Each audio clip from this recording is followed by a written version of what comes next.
Hello guys. Have you ever stopped to think about what it would be like to live in a world where every dream you have could completely change the course of your day, your week, or even your entire life? Today, we're going to dive into a fascinating journey through the Middle Ages, discovering how people interpreted their dreams, how superstition dominated every aspect of nighttime life, and how these ancient beliefs shaped entire societies in ways you never imagined. Stay until the end to discover surprising connections between that distant world and the way we still deal with our own dreams and nighttime fears today. Now, get comfortable in a comfortable position. Turn off the lights, relax, and let your mind travel with me through the centuries. Let's begin. Imagine waking up in the middle of the night, your heart racing, your breathing irregular. You've just had a vivid dream. Perhaps you were falling off a cliff, or flying over unknown fields, or losing all your teeth, one by one. Today, you'd probably roll over in bed, maybe grab your phone, maybe go back to sleep. But what if you lived 800 years ago? In medieval Europe, that same dream wouldn't just be a fleeting curiosity of your mind. It would be a significant event, potentially dangerous, that would demand immediate action. You would need to consult someone, a priest, a healer, perhaps even a dream interpretation specialist. Because in that world, dreams weren't random products of your brain processing information. They were messages, warnings, prophecies. But where did this deep belief come from? Why did dreams have so much power? To understand this, we must first immerse ourselves in the medieval mindset. We live today in a world where science explains almost everything. We know about neurons, brainwaves, the REM cycle of sleep. But in the Middle Ages, the world was fundamentally mysterious. The line between the natural and the supernatural was thin, almost non-existent. Diseases came from imbalanced humors or curses. Storms were signs of divine wrath. And dreams were windows to another realm. The Catholic Church, which dominated the intellectual and spiritual life of medieval Europe, had a complex relationship with dreams. On one hand, the Bible was filled with prophetic dreams, Joseph interpreting the Pharaoh's dreams, Daniel deciphering visions, Joseph himself being warned in a dream to flee to Egypt with Mary and the baby Jesus. These examples established clear precedents.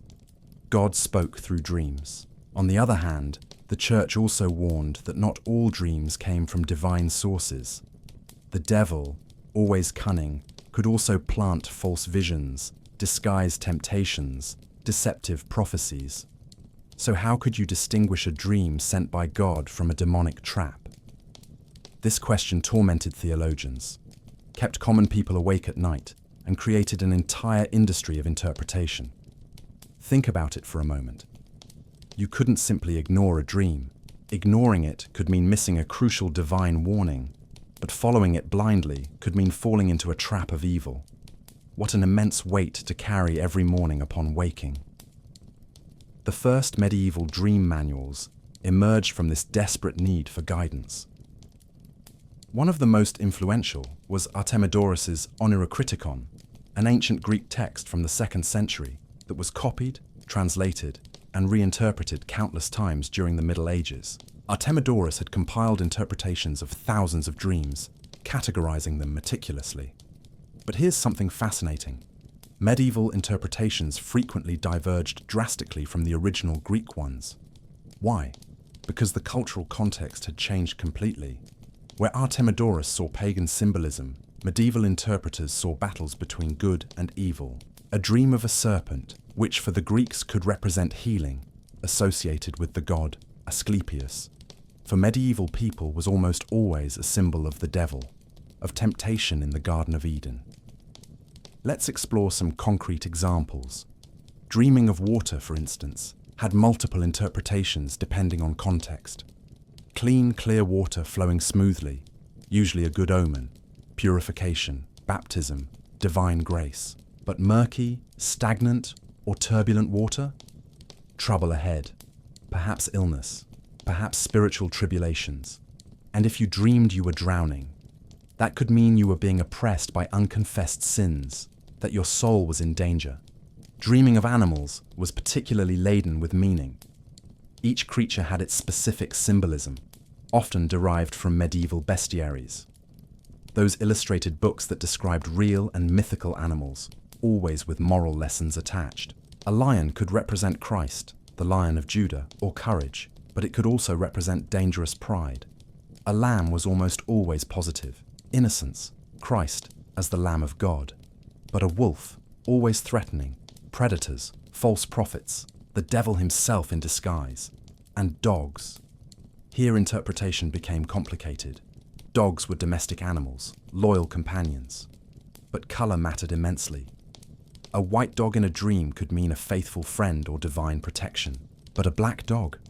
That was universally considered sinister, demonic presence, imminent betrayal, death approaching. Can you imagine the fear that would cause? Waking up after dreaming of a black dog and spending the entire day on high alert, expecting some calamity, perhaps even avoiding going outside. Dreaming of birds also had its nuances. Birds flying high were generally positive. Spiritual aspirations, freedom, heavenly messages. Eagles, in particular, were associated with St. John the Evangelist and divine vision. But ravens and crows? Birds of ill omen, messengers of death, creatures that fed on carrion in battlefields. What about dreams of people? Dreaming of the dead was especially disturbing. In medieval theology, this could mean several things. Perhaps the soul of the deceased was in purgatory, asking for prayers to speed its ascent to heaven. Or perhaps it was a demon assuming the form of someone you knew, trying to deceive you. Or, in rare and blessed cases, it could truly be the soul of a saint or loved one coming to offer genuine guidance. How would you decide which was which? This ambiguity created constant anxiety. Dreams about teeth were particularly feared. Losing teeth in a dream was almost universally interpreted as a harbinger of death, either your own death or the death of someone close to you. Some interpreters specified losing front teeth meant the death of young relatives. Losing molars meant the death of older relatives. Imagine waking up after such a dream, your mouth still with that phantom sensation of loose teeth, and having to spend weeks or months waiting, fearing, watching for every cough or fever in your family. Dreams of flying had divided interpretations. Some saw this as positive spiritual aspiration, the soul trying to rise toward the divine. But others, especially when associated with women, viewed this with deep suspicion. Why? Because there were widespread beliefs that witches flew at night to their meetings with the devil. A woman who reported frequent dreams of flying could find herself under dangerous scrutiny. This leads us to a particularly dark aspect of medieval dream interpretation: its use as evidence in trials. Yes, you read that correctly. Dreams could be used as proof of heresy, witchcraft, or other crimes. During periods of witch hunts, which intensified in the late Middle Ages and early modern era, inquisitors frequently asked the accused about their dreams. Dreams of flying, dreams of nighttime encounters, dreams of transformation into animals, all could be interpreted as involuntary confessions of demonic pacts. After all, the inquisitors argued, why would the devil plant such dreams if there weren't some truth to them? The logic was circular and deadly. If you dreamed of suspicious things, that proved you were under demonic influence. And if you denied having such dreams, well, perhaps you were lying, or perhaps the devil was hiding the evidence, which was also suspicious. There was no escape. But not all dreams were threatening. There were also dreams considered deeply auspicious. Dreaming of churches, cathedrals, or monasteries was generally positive. Divine protection, spiritual community, salvation. Dreaming of bright light, especially golden or silver light, was often interpreted as the direct presence of God or angels. Dreaming of paradise, lush gardens, celestial music, profound peace was considered a rare blessing, perhaps a glimpse of what awaited the righteous after death. Some saints reported dreams and visions that became part of their hagiographies, the stories of their holy lives. Saint Hildegard of Bingen, a 12th century German abbess, recorded elaborate visions she received both awake and asleep, visions filled with complex symbolism that she interpreted as divine messages about theology, medicine, and the cosmos. Her descriptions were so vivid, so detailed, that modern scholars speculate she may have suffered from migraines with aura, which produce striking visual phenomena. But for Hildegard and her contemporaries, these were unequivocally communications from God. Now, you might be wondering, did people really believe all of this? Or were there skeptics, people who thought dreams were just dreams? The answer is complicated. Certainly there was variation. More educated people, especially those familiar with Greco-Roman medical texts, knew that Galen and other ancient physicians had proposed natural explanations for dreams, imbalances in bodily humors, difficult digestion, fever. A dream caused by eating too much cheese before bed didn't need to be a divine message. But even these natural explanations didn't completely eliminate the possibility of supernatural meaning. After all, God created the natural world too. Who could say he didn't use natural causes, a heavy meal, a fever, as a means of sending a message? This fusion of the natural and supernatural is something we in the modern world often struggle to understand. We try to separate things into clear categories. Either something has a scientific explanation, or it's superstition. But for medieval people, these categories didn't exist in the same way. The world was enchanted, permeated with meaning, and dreams were just one of the many ways that meaning revealed itself. If you're enjoying this fascinating journey through the mysteries of medieval dreams, subscribe to the channel so you don't miss our next stories. Help our community grow and turn on notifications to receive each new video. And tell us in the comments, where are you watching us from and what time is it there? It's fascinating for us to know where our community is spread around the world. Your participation makes all the difference. So, when someone in the Middle Ages woke up from a disturbing dream, what exactly did that person do? Well, that depended on several factors: their social position, their location, their resources. But there were common patterns. First, many people would try to remember the dream in as much detail as possible. Details mattered. The color of a garment, the direction of a journey, the number of objects. Everything could alter the interpretation.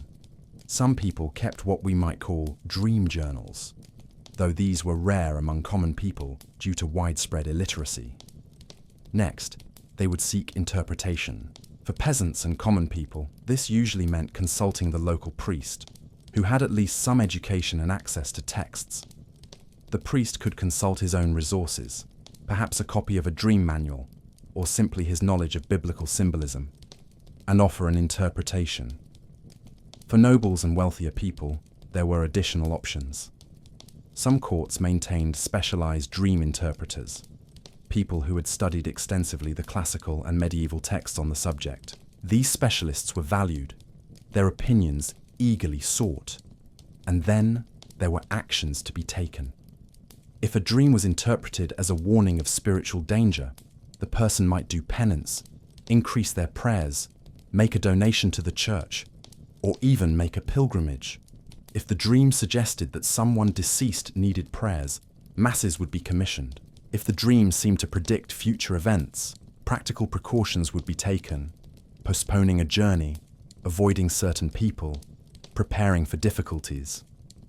Dreams, in other words, had real and tangible consequences in people's lives. And here's something that might surprise you.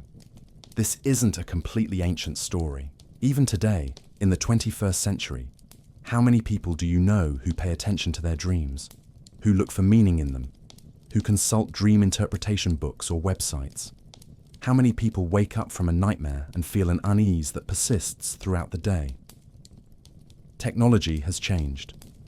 Our scientific understanding of the brain has advanced immensely, but our fundamental human need to find meaning, to feel that there are patterns in chaos, to believe that perhaps, just perhaps, our dreams are trying to tell us something, that need remains.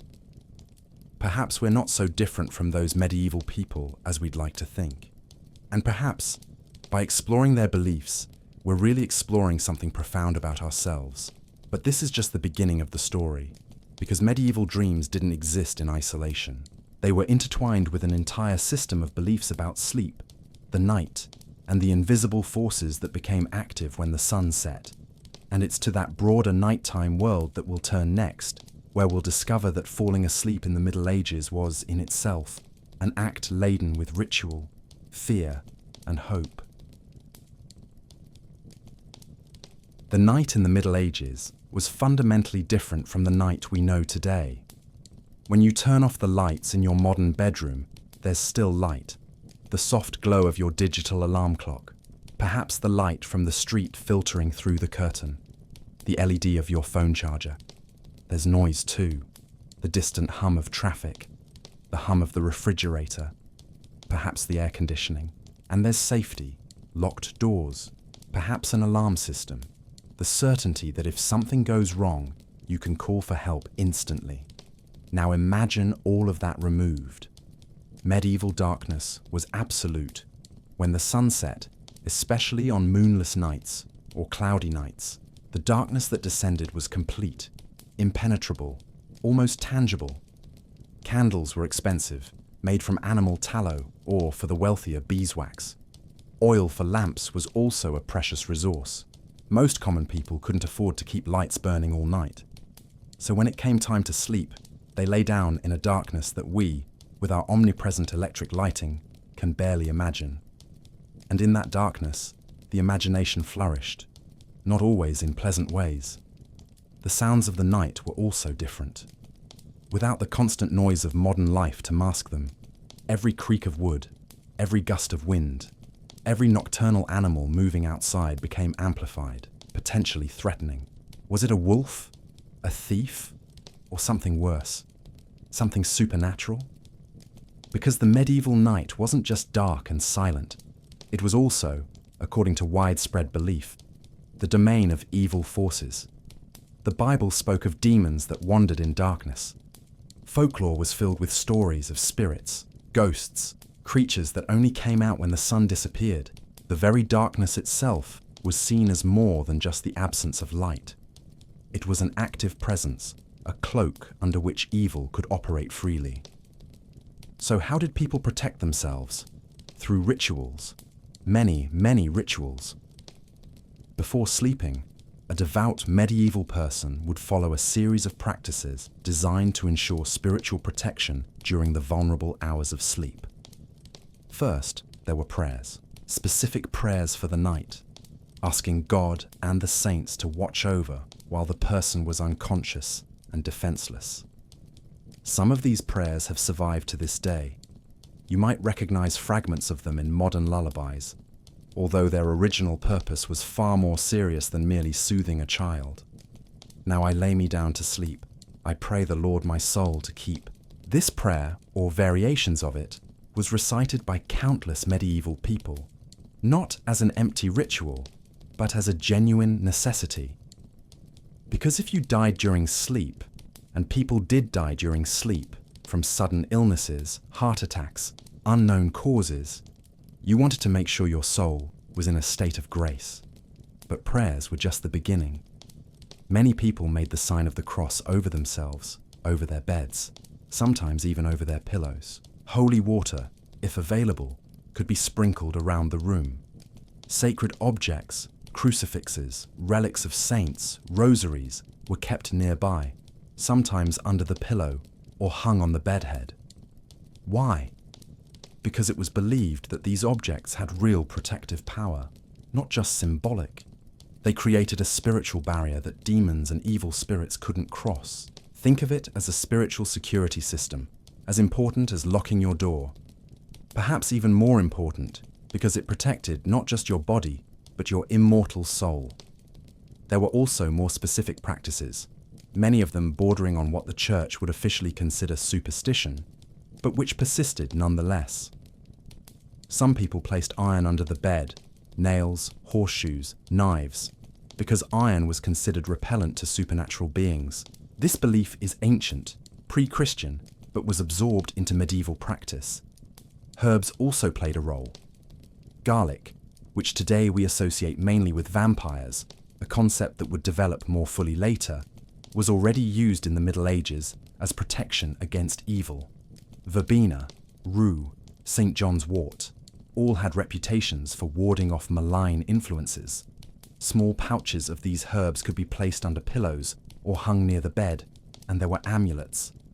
Oh, so many amulets. Small objects engraved with religious symbols, prayers, or even words believed to have intrinsic power.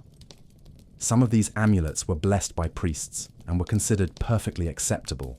Others were more ambiguous, incorporating elements of folk magic that the church viewed with suspicion. The line between acceptable religion and forbidden superstition was often blurred in everyday practice. But here's something fascinating. Many of these practices weren't just about protection against external threats. They were also about controlling your own dreams. Because if dreams could be divine messages or demonic traps, then influencing what kind of dreams you had was a legitimate and urgent concern. Certain prayers were specifically designed to induce holy dreams. Some people fasted before sleeping, believing that an empty stomach produced clearer, more spiritual dreams. Others did the opposite, avoiding fasting because they believed hunger produced disturbing dreams sent by demons to torment them. Sleeping in certain positions was also considered important. Some medieval texts advised sleeping on your right side, never on your back, because sleeping on your back supposedly made you more vulnerable to nightmares and demonic oppression. There are even descriptions of a condition called incubus, not the sexual demon the term would later come to mean, but a sensation of crushing weight on the chest during sleep, accompanied by paralysis and terror. Today we would recognize this as sleep paralysis, a well-understood neurological phenomenon. But in the Middle Ages, it was interpreted literally as a demon sitting on the person's chest, trying to suffocate them or steal their soul. Can you imagine waking up in the middle of the night, unable to move, feeling a terrible weight on your chest, seeing shadows move in the corner of your dark room, and believing, really believing, that a demon was attacking you? The terror would be absolute, and this wasn't rare. Sleep paralysis affects a significant percentage of the population at some point in their lives. In the Middle Ages, each case was potentially interpreted as a supernatural attack, reinforcing beliefs about the dangers of the night. There were also communal practices related to sleep and night. In many villages, church bells rang at specific times during the night, not just to mark time, but also as protection. The sound of blessed bells was believed to drive away evil spirits. Even in the darkest night, hearing that familiar sound was comforting, a reminder that you weren't alone, that the church was watching. Night watchers patrolled the streets of larger cities and towns, calling out the hours and sometimes adding blessings or warnings. 2 o'clock in the morning and all is well. May God protect us until dawn. These calls served multiple purposes: to inform the time, to alert to dangers, and to provide spiritual reassurance. But not everyone slept through the night. In fact, there is fascinating evidence that the medieval sleep pattern was fundamentally different from ours. Many people practiced what historians call biphasic sleep, or first and second sleep. They would sleep for a few hours after nightfall, then wake naturally for an hour or two in the middle of the night, and then sleep again until dawn. And what did they do during this period of nocturnal wakefulness? Some people prayed. This was considered a particularly propitious time for contemplative prayer, when the world was quiet and the mind clear. Some talked with family members, shared dreams they had just had, discussed the next day. Some made love. Medieval medical texts sometimes recommended this, believing that sexual activity in the middle of the night was healthier than immediately before sleep. And some simply lay in the darkness, thinking, reflecting, perhaps feeling afraid, perhaps feeling peace. This pattern of interrupted sleep, which might seem strange to us who value 8 uninterrupted hours, was completely normal for them, and perhaps there was wisdom in it. That period of nocturnal wakefulness offered a space to process emotions, for quiet contemplation, for intimate connection with loved ones, things that often lack in our modern hurried lives. But back to dreams. Because during that first period of sleep, before the middle of the night awakening, was when many of the most vivid dreams occurred. And when people woke up, they often discussed these dreams immediately, while still fresh, trying to decipher their meanings before going back to sleep. Imagine this. You're lying in complete darkness, having just woken from an intense dream. You whisper to your spouse or family member sleeping beside you, describing what you saw. Together, you try to interpret. Was it a warning, a blessing, a test? And then, with that interpretation in mind, you go back to sleep, perhaps to dream again, perhaps to rest peacefully until dawn. There were also specific practices for different groups of people. Monks and nuns, for example, had highly regulated sleep schedules. They would rise several times during the night for communal prayers. Matins at midnight, lauds at dawn. This broken rhythm of sleep and wakefulness was seen as spiritually beneficial, keeping the mind focused on God even during hours normally dedicated to rest. Some monks reported that their deepest and most visionary dreams came during the brief periods of sleep between these nocturnal prayers. Saint Teresa of Avila, although she lived a bit later in the 16th century, described mystical experiences that often occurred in that liminal state between sleep and wakefulness, experiences so intense that she struggled to distinguish whether she was sleeping or awake. For soldiers on campaign, sleep was even more precarious and laden with anxiety. Sleeping in enemy territory, knowing an attack could come at any time, produced dreams of battle, death, and terror. Some medieval accounts of battles include descriptions of soldiers waking up screaming from nightmares, disturbing the entire camp. Today we would recognize this as symptoms of trauma and post-traumatic stress. At the time, it was seen as omens, warnings, or even spiritual attacks from demons that fed on fear and violence. And children? How did they sleep in this world of darkness and superstition? Small children often slept with their parents, partly for warmth. Beds were expensive and heating was limited, partly for safety and partly for spiritual protection. The presence of a devout adult was seen as an additional layer of protection against evil forces that might try to steal or corrupt a young and innocent soul. Lullabies were sung, not just to soothe, but also as protective incantations. Many medieval lullabies that have survived have surprisingly dark lyrics when you examine them closely. References to dangers, death, divine protection. Hush, little baby, don't say a word. Might sound sweet, but medieval variations often included verses about angels guarding the child against demons lurking in the shadows. Childhood nightmares were taken very seriously. A child who woke up screaming wasn't just having a bad dream.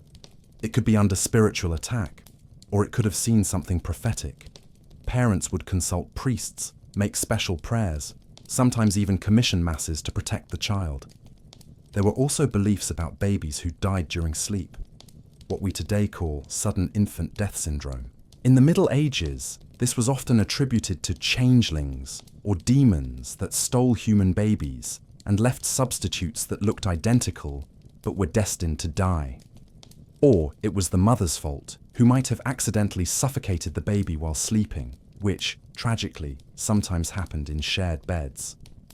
The church eventually prohibited parents from sleeping with very small babies for exactly this reason, although the practice continued out of practical necessity. Now, you might be thinking, all of this sounds exhausting. How could anyone actually rest with all this anxiety, all these rituals, all this fear? And you're right. For many people, medieval sleep was probably not very restful. Anxiety about dreams, combined with physical discomfort. Beds were often hard, infested with insects, cold in winter. Genuine fear of nighttime dangers, fires, thieves, wild animals, and the demands of daily life, waking at dawn to work, regardless of how well you slept. All of this meant that many people probably lived in a state of chronic sleep deprivation. And sleep deprivation, as we know today, has profound effects on the mind. It causes hallucinations, paranoia, impaired judgment, intensified emotional reactions. Were some of the visions reported by medieval people actually products of exhausted brains trying to function with inadequate rest? Probably. But for them, the cause didn't matter as much as the meaning. A vision was a vision. whether it came from God, a demon, or a sleep-deprived brain. And here's where we can draw an interesting parallel with our modern world. How many people today suffer from insomnia, nighttime anxiety, fear of nightmares? How many people take sleep medications, use meditation apps, try elaborate bedtime rituals to ensure a good night's sleep? Our tools have changed. We've traded holy water for melatonin, prayers for sleep podcasts. But the fundamental struggle remains the same. Sleep is vulnerable. The night is uncertain. And all of us, medieval or modern, seek ways to feel safe when we close our eyes and surrender our consciousness to darkness. Perhaps the greatest difference is that they had a communal and spiritual framework for dealing with these anxieties. When a medieval person had trouble sleeping, there were established rituals. There was community for support. There was a belief system that, while sometimes frightening, at least offered explanations and solutions. Today, many of us face our nighttime anxieties alone, rolling in bed, staring at the ceiling, without a framework to make sense of our fears. Which approach is better? That's hard to say, but understanding how other people in other times dealt with the same fundamental human challenges can help us gain perspective on our own, and the dreams that came from those nights laden with ritual and fear. Well, they were interpreted through specific lenses using specific tools, the dream dictionaries we mentioned before. But these dictionaries were much more than simple lists of symbols. They were complex systems of thought, reflecting theology, medicine, philosophy, and folklore, all intertwined. And it's to these fascinating systems that we'll turn next, where we'll discover that interpreting a medieval dream was almost like solving an elaborate puzzle, where each piece had multiple possible meanings, and where the interpreter needed to be part detective, part theologian, and part psychologist. Medieval dream dictionaries were fascinating objects. Manuscripts carefully copied by hand, often illustrated with elaborate images, passed down from generation to generation as precious treasures. But calling them dictionaries is a bit misleading because it suggests something simple and straightforward. Look up your symbol, find its meaning, done. The reality was far more complex and nuanced. Think of these texts more as navigation manuals for a dangerous and unknown territory. They didn't offer simple answers, but rather structures for thinking, questions to ask, context to consider. A good medieval dream interpreter didn't just memorize lists of symbols.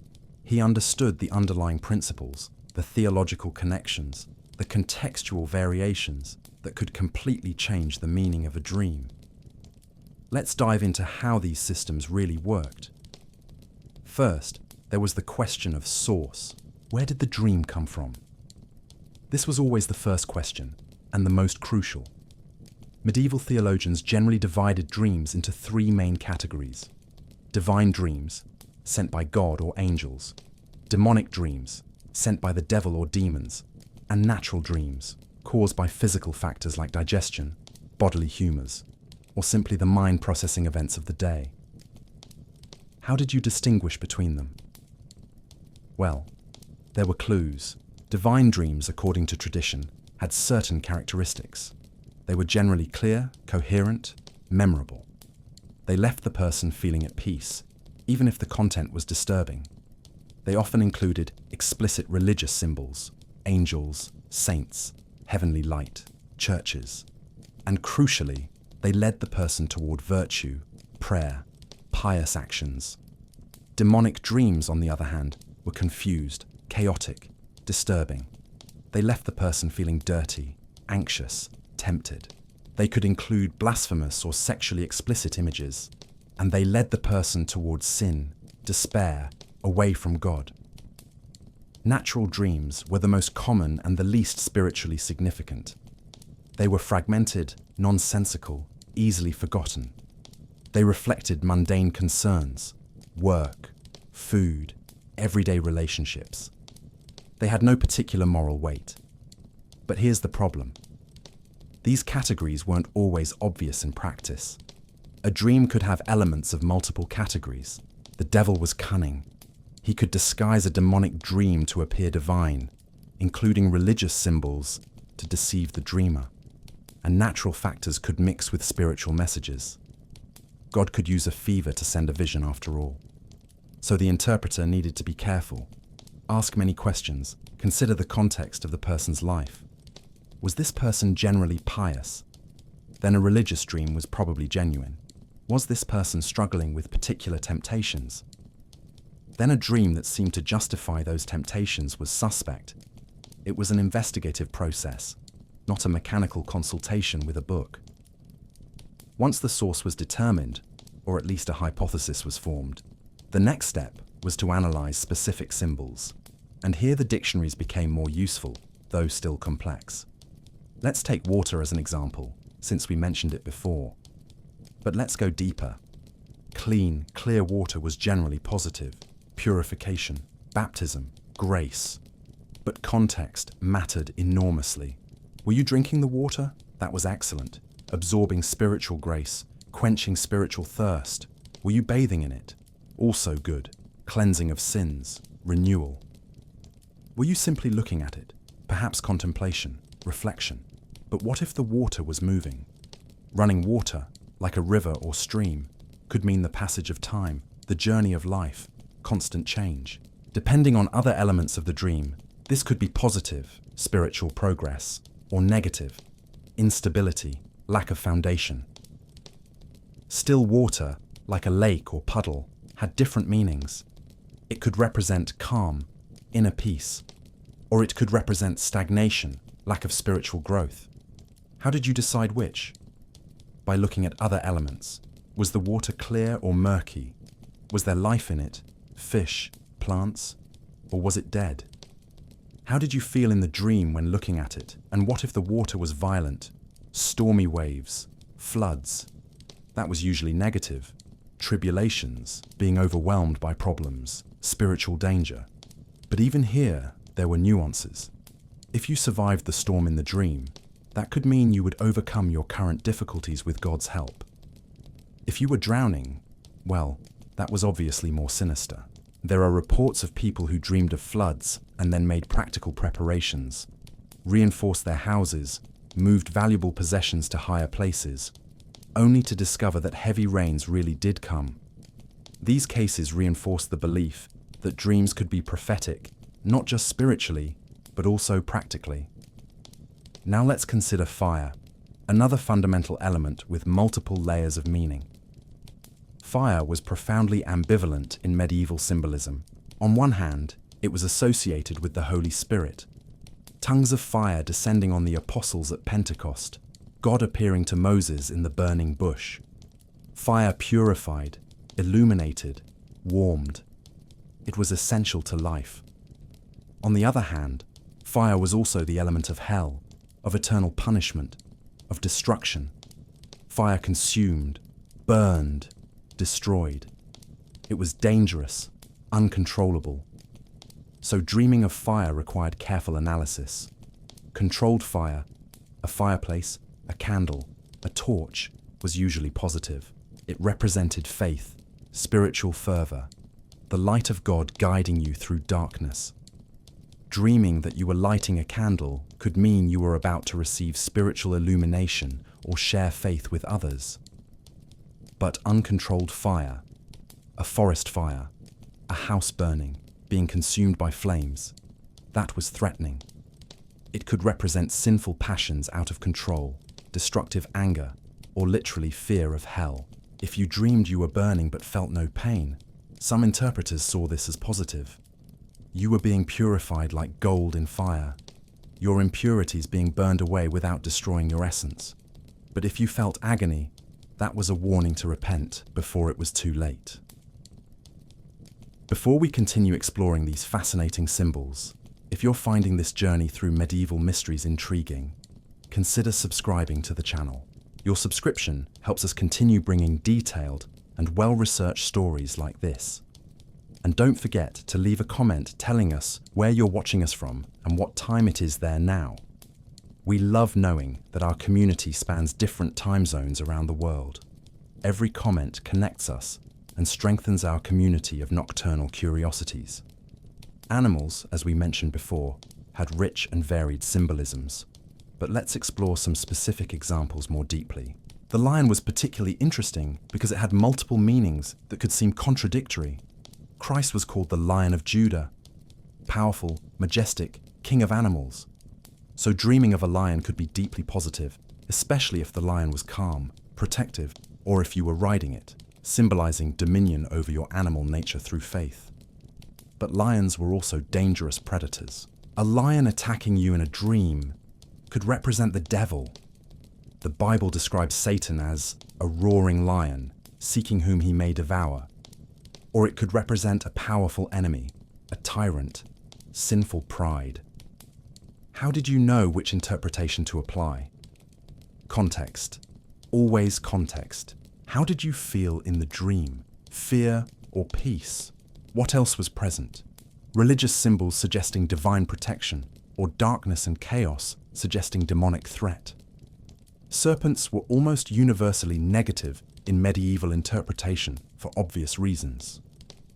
The serpent in the Garden of Eden, the embodiment of temptation and deceit. Dreaming of a serpent usually meant you were being tempted, or that there was a treacherous person in your life, or that you were harboring sinful thoughts. But even here, there were exceptions.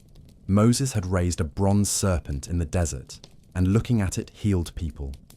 This was seen as a foreshadowing of Christ on the cross. So in very specific contexts, a serpent could have positive connotations related to healing or salvation. But these cases were rare, and an interpreter would need very strong evidence in the dream to make that reading. Birds were generally more positive, but again with variations.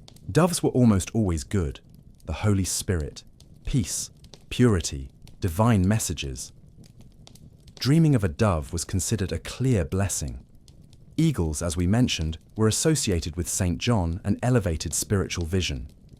Dreaming that you were an eagle flying high could mean noble spiritual aspirations, or that you were being called to a higher religious vocation. But ravens, crows, vultures, birds that fed on dead flesh, were omens of death, decay, sin. Dreaming of these birds, especially in great numbers, was disturbing. It could mean imminent death, yours or someone close to you, or it could mean you were spiritually dead in sin, being consumed by corrupt forces. Owls were ambiguous. On one hand, they were nocturnal birds, associated with darkness and therefore potentially with evil. On the other hand, they were seen as wise, vigilant. Some interpreters saw owls in dreams as warnings to be alert against deception. Others saw them as symbols of hidden wisdom being revealed. Now let's consider objects and structures. Dreaming of a church or cathedral was almost always positive.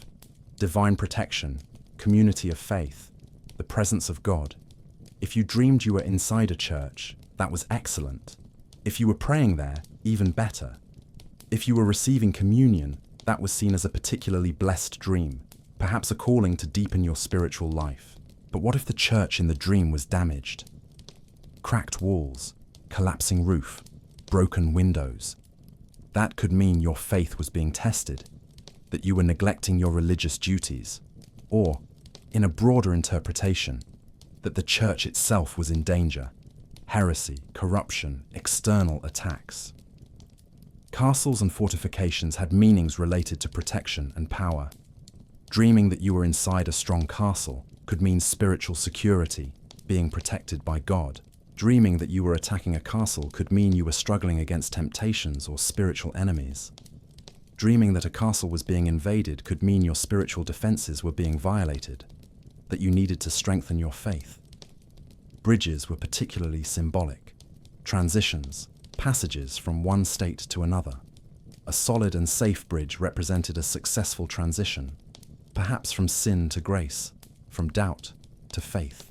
A fragile or broken bridge represented spiritual danger, a transition that could fail, leading to a fall. There's a fascinating story of a medieval knight who dreamed he was crossing a narrow bridge over a deep abyss. The bridge was disintegrating beneath his feet, but he managed to reach the other side, where a luminous figure awaited him. He consulted a dream interpreter, who who told him he was passing through a severe spiritual trial, but that if he persevered, he would achieve salvation. The knight took this seriously, intensified his religious practices, and later attributed his survival in a dangerous battle to the guidance of that dream. True or legend? Hard to say, but the story illustrates how dreams were integrated into the narrative of people's lives, how they were seen as significant parts of their spiritual journeys. Clothing in dreams was also significant.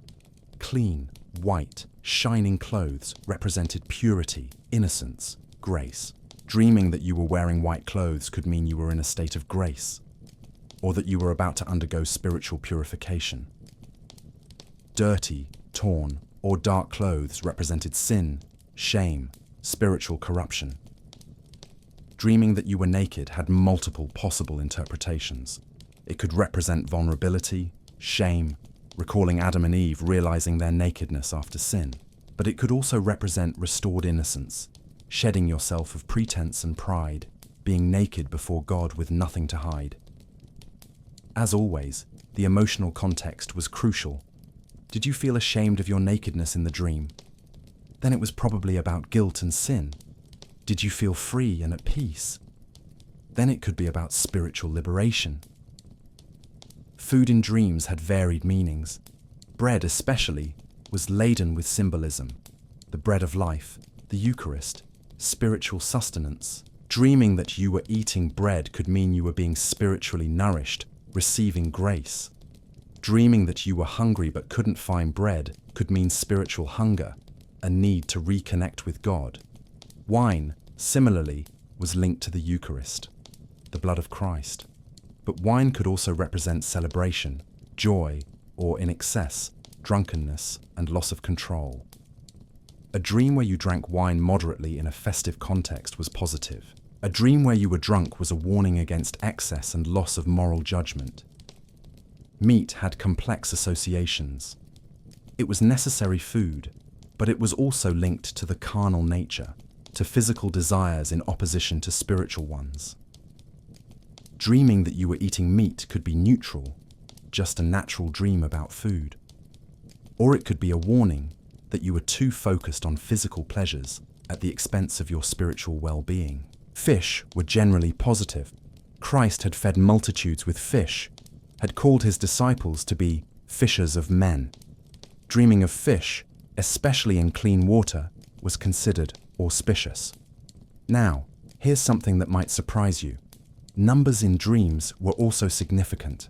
Medieval numerology was elaborate, derived from biblical and Pythagorean traditions. The number 3 was sacred.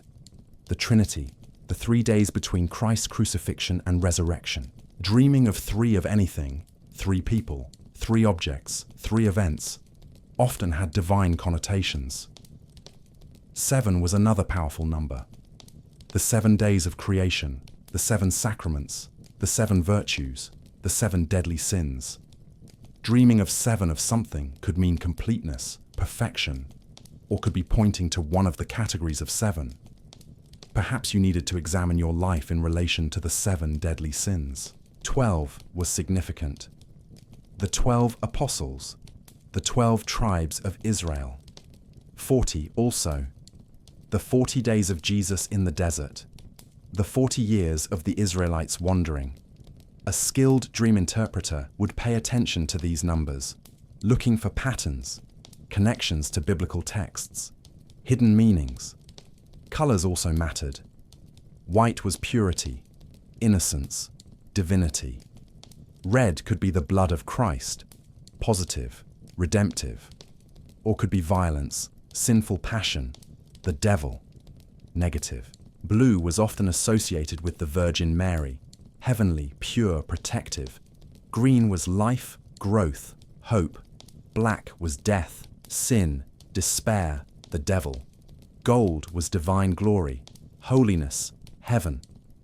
A dream where colors were particularly vivid was considered more significant than a dream in muted tones. And the dominant color of the dream could influence the entire interpretation. But here's the real complexity. All these elements rarely appeared in isolation in a dream. A typical dream could include multiple symbols, multiple colors, multiple numbers, all interacting in complex ways. The interpreter needed to consider how they related to each other, which were dominant, which were secondary, how the overall narrative of the dream unfolded. It was almost like interpreting a complex poem or deciphering an encoded text. It required skill, knowledge, intuition, and, crucially, a deep understanding of the life, circumstances, and spiritual state of the person who had the dream. Two different interpreters, looking at the same dream, could arrive at different conclusions, both plausibly valid within the medieval framework. This sometimes led to disputes, especially when the stakes were high, when a dream could influence an important decision, or when someone powerful sought interpretation. There were recorded cases of rulers consulting multiple dream interpreters and then choosing the interpretation that pleased them most, which obviously undermined the whole purpose. But there were also cases of rulers taking interpretations very seriously, even when they were inconvenient or frightening, because they genuinely believed that ignoring a divine warning would be disastrous. And here's something that connects directly to our modern world. We still do this, don't we? Perhaps we don't consult medieval dream dictionaries, but how many people search for dream interpretations online, buy books on dream symbolism, or discuss significant dreams with therapists? The framework has changed. We've replaced theology with psychology, divine messages with insights from the subconscious. But the fundamental human need to find meaning in our dreams remains. We still feel that our dreams are trying to tell us something, that there's hidden wisdom there if we can just decipher it. Freud and Jung created their own dream dictionaries, in a sense, systems for interpreting dream symbols. Freud saw almost everything as sexual or related to childhood trauma. Jung saw universal archetypes, the collective unconscious. Are these systems more scientific than medieval ones? Perhaps, but they're also belief systems, structures we impose on the chaotic and subjective experience of dreams. And just as medieval interpretations could vary between different interpreters, modern psychological interpretations also vary. Two different therapists can offer very different readings of the same dream.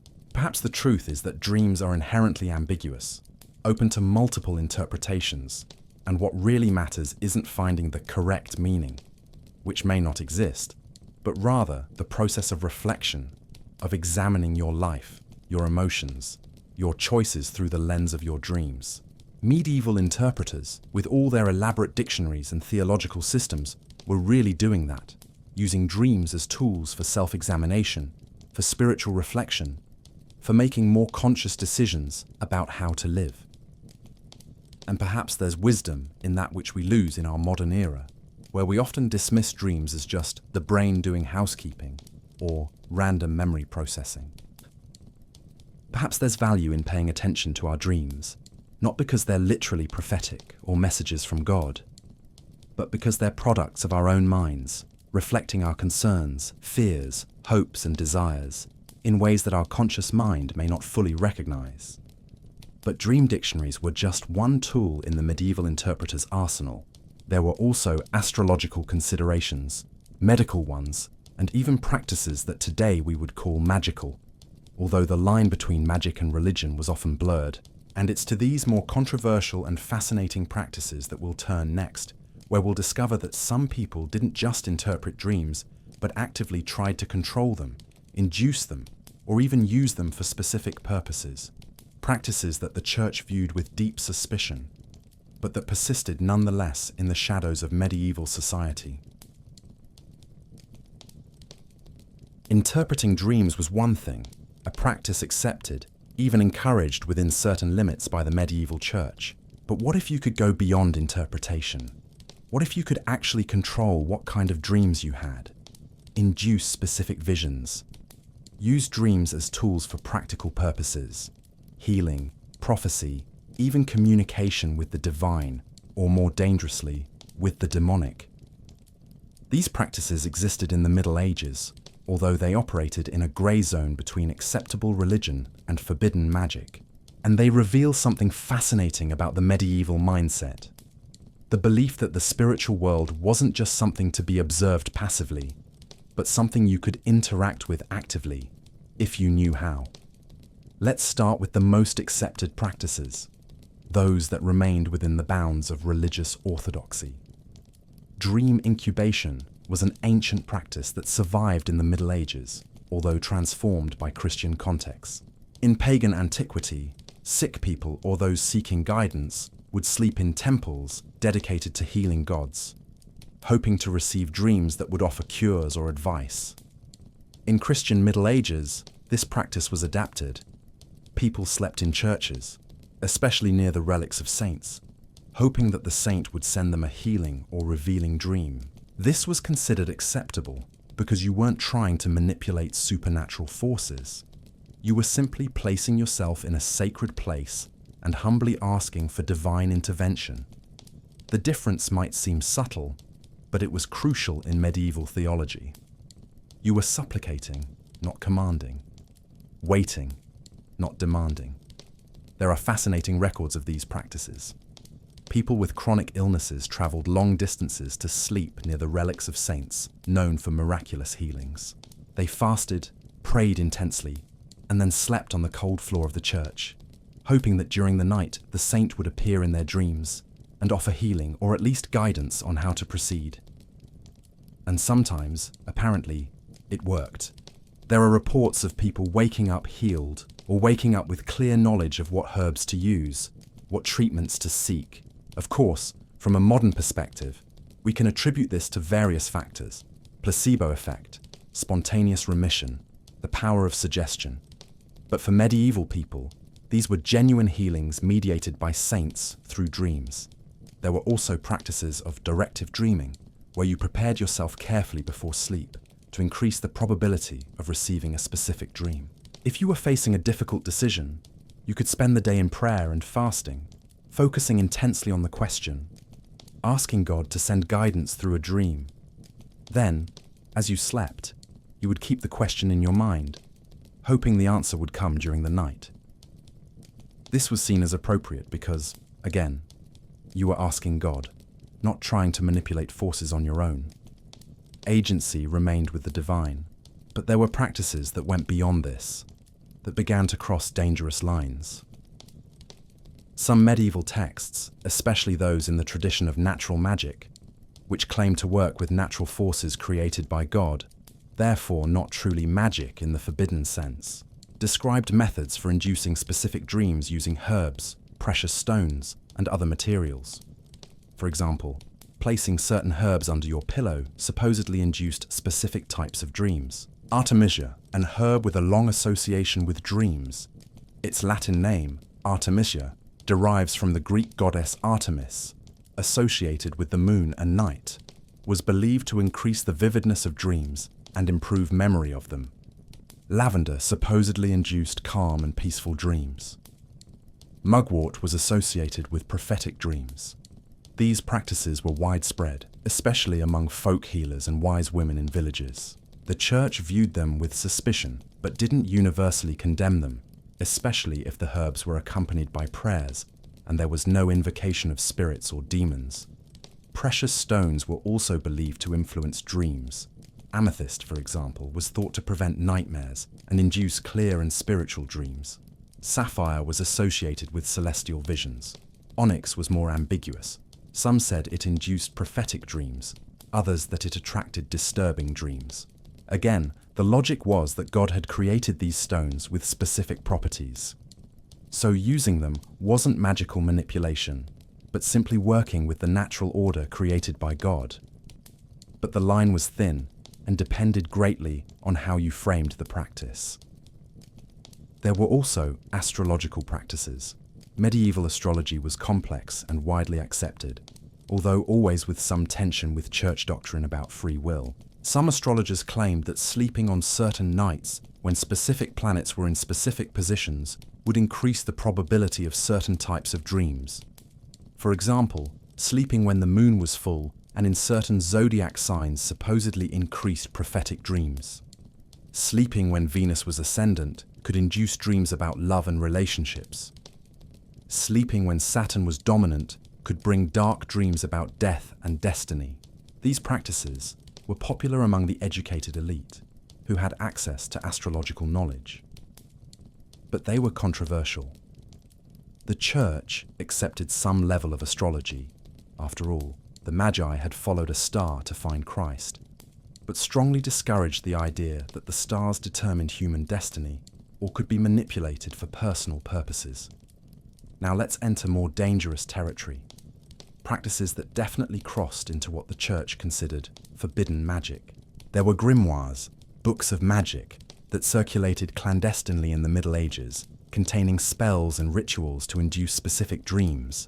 Some of these rituals involved invoking angels, which could be defended as Christian, but others involved invoking demons or ambiguous spirits, which definitely wasn't. An example: there were rituals where you would draw specific symbols on parchment, place them under your pillow, and recite incantations before sleep. These incantations were sometimes distorted Christian prayers, sometimes words in unknown languages, possibly corrupted Hebrew, Greek, or simply nonsense that sounded mystical. Sometimes direct invocations of spiritual entities. The goal could vary. Some rituals claim to allow you to see the future in dreams. Others claim to allow you to communicate with the dead. Still others claim to allow you to visit distant places in dreams, seeing what was happening there, a form of dream clairvoyance. These practices were absolutely forbidden by the Church. Possessing such grimoires could lead to accusations of witchcraft or heresy. Practicing the rituals could result in excommunication, imprisonment, or worse. Why? Because these practices assumed that humans could command spiritual forces, that they could manipulate the supernatural realm for their own purposes. This was seen as extreme pride, a usurpation of God's role. And worse, if the rituals actually worked, and the Church believed some might, then you were necessarily working with demons, because God wouldn't respond to arrogant human commands.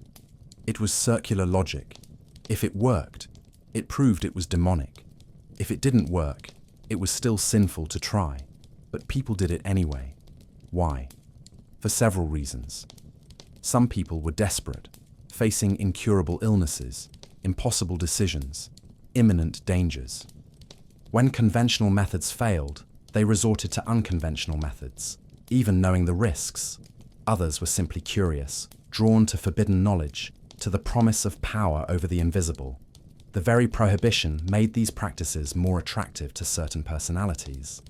And some people genuinely believed they were doing something acceptable, that they had found theological loopholes that made their practices defensible. After all, if Solomon had commanded demons, as some medieval legends claimed, why couldn't they? There was also a tradition of shared dreams, or dream encounters. The idea that two people could wake from sleep in separate places and find themselves meeting in dreams. This was sometimes romanticized in medieval literature, especially in courtly love stories where separated lovers met in dreams. But there were also more sinister claims. Witches were accused of meeting the devil in dreams, of traveling in dreams to nocturnal Sabbaths where they performed blasphemous rituals. During witch trials, the accused were often interrogated about their dreams, and descriptions of vivid dreams could be used as evidence of participation in witchcraft. The logic was that if you dreamed something so vividly, so consistently, then it wasn't really a dream, it was your soul, or a demon assuming your form, actually traveling and participating in those events.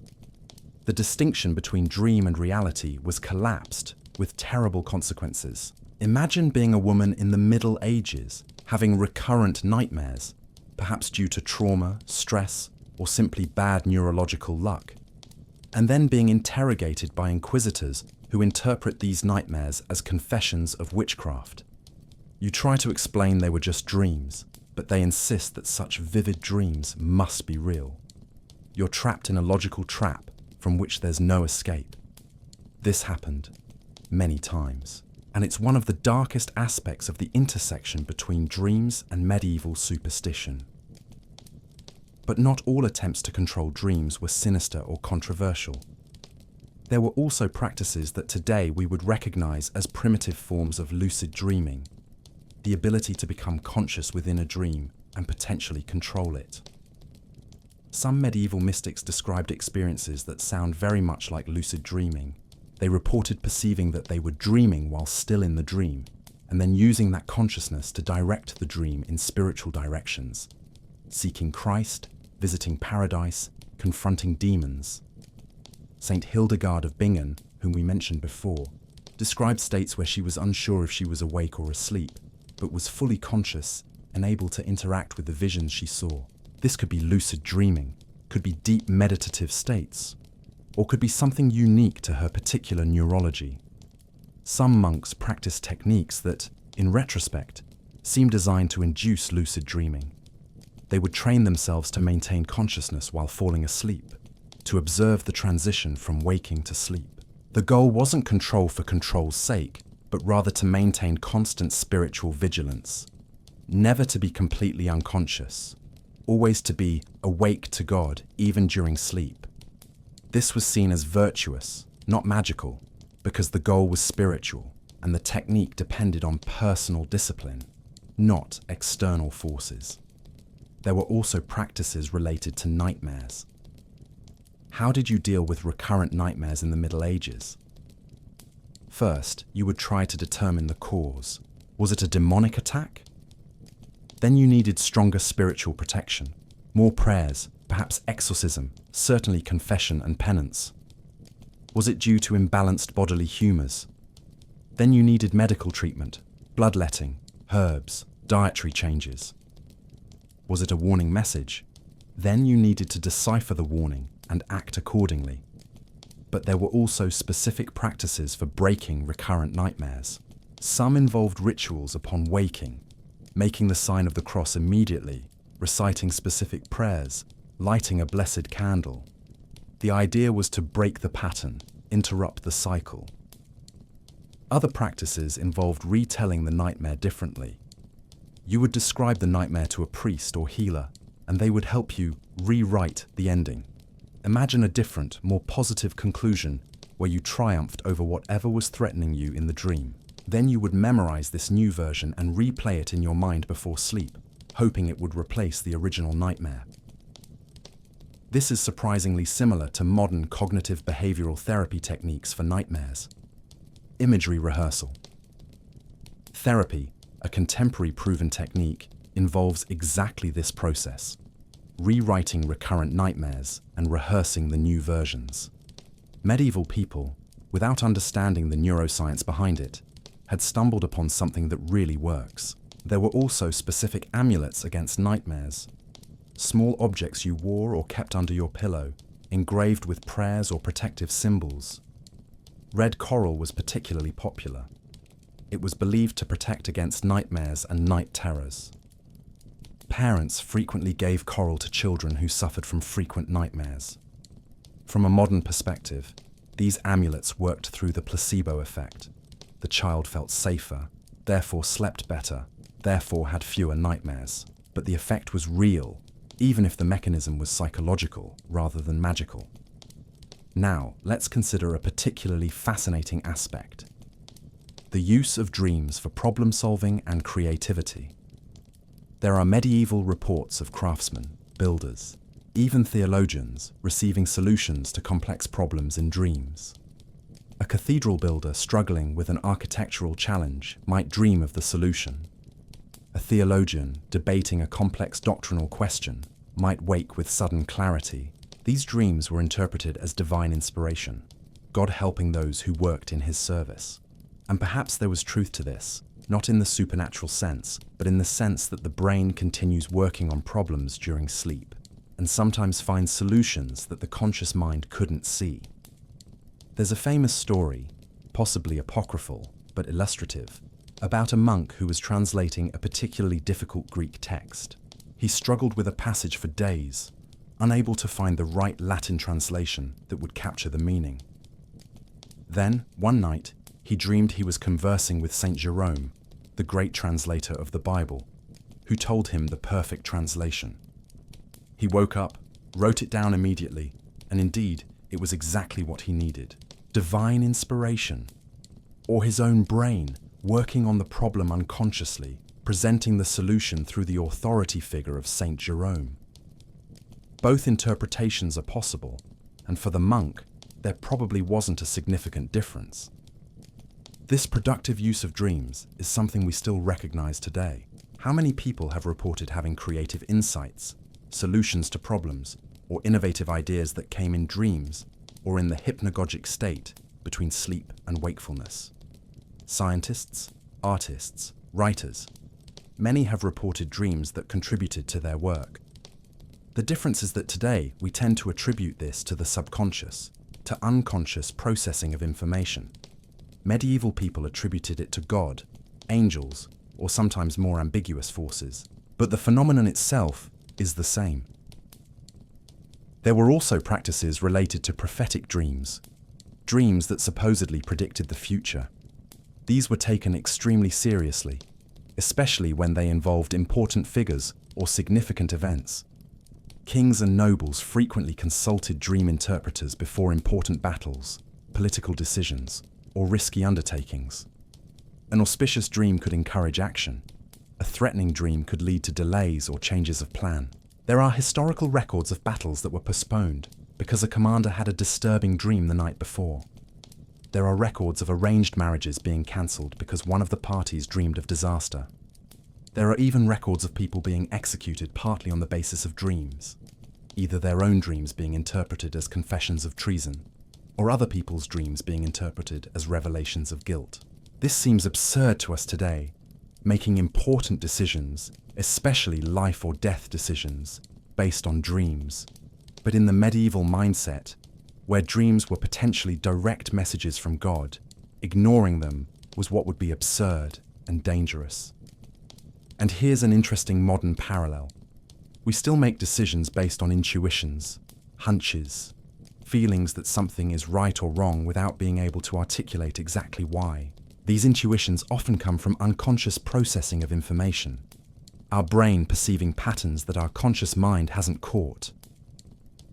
Medieval people experienced these same intuitions, but often experienced them through dreams, and interpreted them as divine guidance.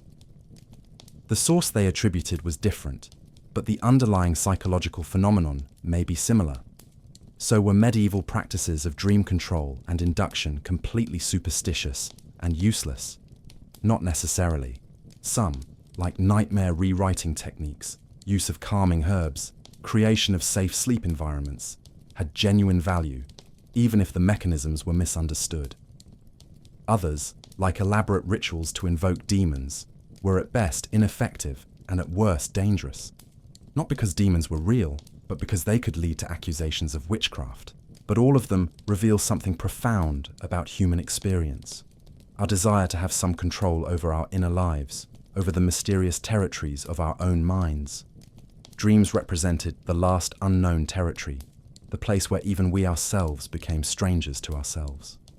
And naturally, inevitably, people sought ways to map that territory, to make it less frightening, to perhaps even use it for their own purposes.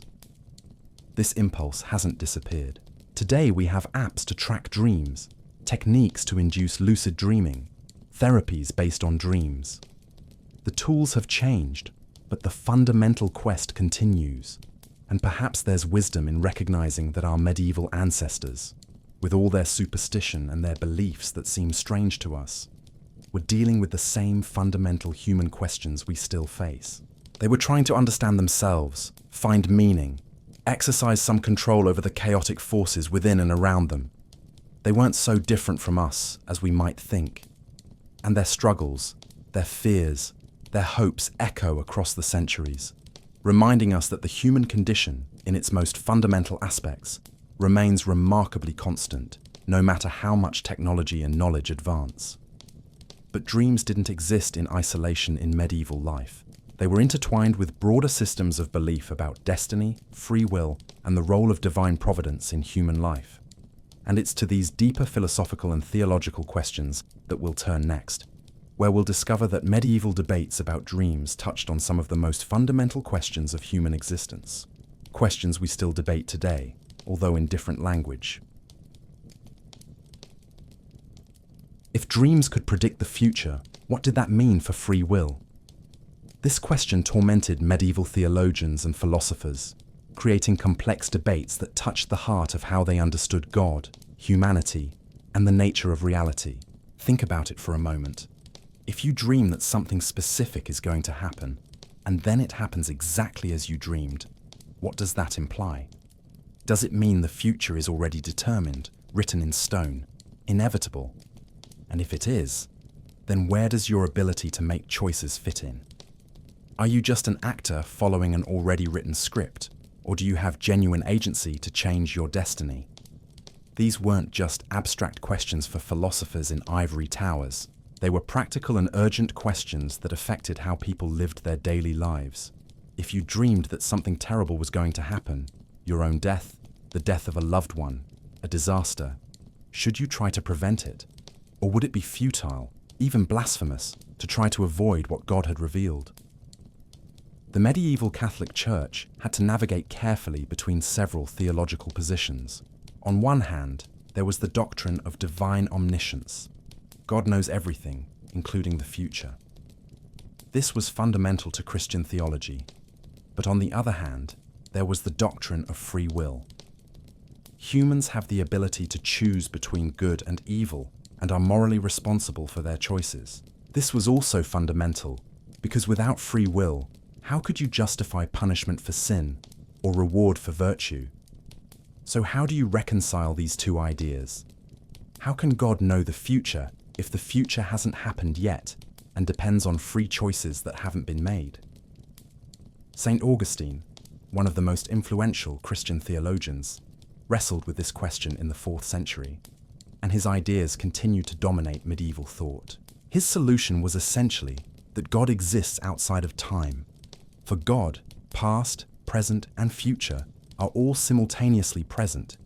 God doesn't foresee the future in the sense of looking ahead in time. He simply sees everything at once, from an eternal perspective. Therefore, God can know your future choices without forcing you to make them. You still choose freely. God simply knows which choice you will make because He sees your entire life at once. This is philosophically sophisticated, but it's also mentally challenging to truly understand. And for ordinary medieval people, it was probably even more confusing when applied to prophetic dreams. If God sends you a dream showing the future, is that future fixed? The official theological answer was, it depends. Some prophetic dreams were conditional. They showed what would happen if you continued on your current path, but you could change the outcome by changing your actions. Think of the prophet Jonah in the Bible. God sent him to warn Nineveh that it would be destroyed, but when the people repented, God spared the city. The prophecy was conditional. Other prophetic dreams were absolute. They showed what would definitely happen, regardless of what anyone did. These were rare and usually involved major events in salvation history, not personal circumstances. But in practice, how did you know which type of dream you had had? This ambiguity created tremendous anxiety. Imagine, you dream vividly that your house is going to catch fire. You wake up terrified. What do? You take extra precautions. Check the fireplace carefully, keep water nearby, maybe even sleep somewhere else for a few nights. And then, nothing happens. Your house doesn't catch fire. Did you avoid the disaster through your precautions? Or was the dream never prophetic to begin with, just a natural fear manifested? There's no way to know for sure. Or imagine the opposite. You dream of disaster, don't take precautions, maybe because a priest told you it was just a natural dream, meaningless. And then the disaster really does happen. You blame yourself for not heeding the warning. But maybe there was nothing you could have done anyway. Maybe it was one of those rare, absolute dreams showing the inevitable. This uncertainty was psychologically torturous, and there was no reliable way to resolve it. Some theologians argued that you should always act as if warning dreams were conditional. Always take precautions, always try to avoid the predicted evil. After all, even if it's inevitable, trying to prevent it demonstrates virtue and trust in God. And if it's conditional, you might actually make a difference. Others argued that you should accept whatever God had planned, that trying to avoid revealed destiny was a form of pride, a refusal to submit to divine will. These weren't just abstract philosophical differences. They led to very different practical advice for people facing real and frightening situations. There were also debates about whether demons could predict the future. The orthodox position was that no, only God truly knows the future. But demons, being ancient and intelligent spirits, could make very educated guesses based on their extensive knowledge of human nature and current circumstances. So if a demon sent you a prophetic dream, it wouldn't be true prophecy. It would just be a very good prediction.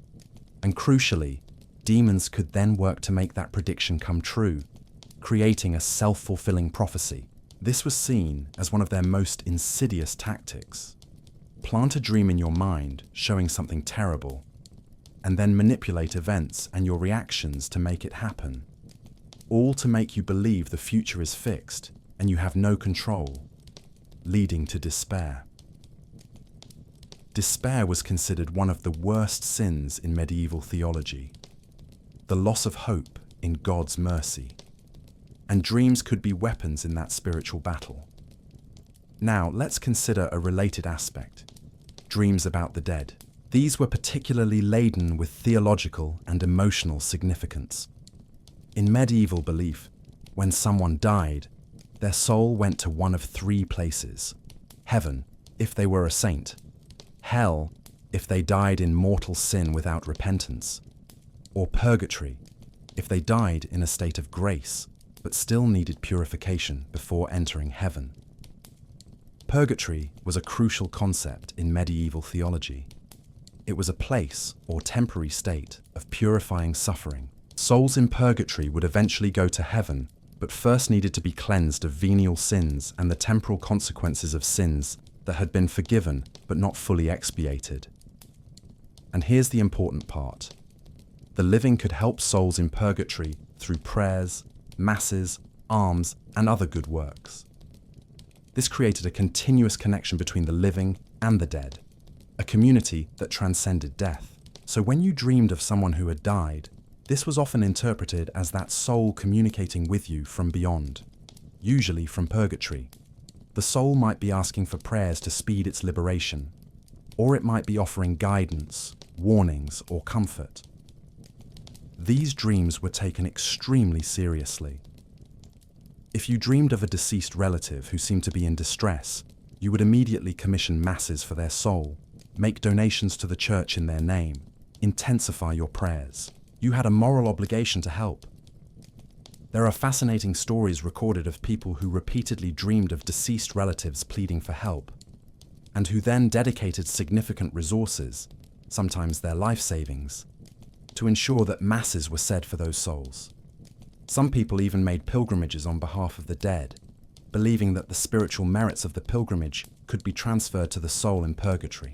This might seem strange or even exploitative, and certainly the church benefited financially from these beliefs, but it was also deeply comforting in certain ways. It meant that death wasn't the absolute end of relationships.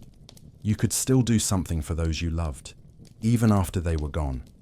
And they could still communicate with you, offer guidance, maintain connection. For people living in a time when death was omnipresent, when children often died young, when illnesses took people in their most productive years, when life expectancy was much lower than today, this continuity was psychologically vital. But not all dreams of the dead were interpreted as genuine communication. Remember, demons could assume the form of the dead to deceive the living. So if you dreamed of a deceased relative who told you to do something morally questionable, or who expressed heretical ideas, that was suspect, probably a demon in disguise. How did you distinguish? Again, context and discernment. If the dream led you toward virtue, prayer, and good works, it was probably genuine. If it led you towards sin or doubt, it was probably demonic. There were also beliefs about premonitory dreams of death, your own or others. These were particularly feared. Certain symbols in dreams were considered harbingers of death: losing teeth, as we mentioned before, seeing ravens or other death birds, dreaming you were in a coffin or shroud, dreaming you were traveling to an unknown place from which you couldn't return. If you had such a dream, what should you do? The standard answer was to prepare your soul, confess your sins, receive communion, put your affairs in order, make peace with enemies. Essentially, live as if death were imminent, because it might be. This might sound morbid, but there was wisdom in it. Living with awareness of mortality, keeping yourself in a state of grace, not leaving relationships unresolved. These are practices that many spiritual and philosophical traditions recommend, regardless of beliefs about prophetic dreams. Roman Stoics advised memento mori. Remember that you will die. Buddhist monks meditate on impermanence. The difference is that for medieval people, this awareness often came through dreams interpreted as warnings.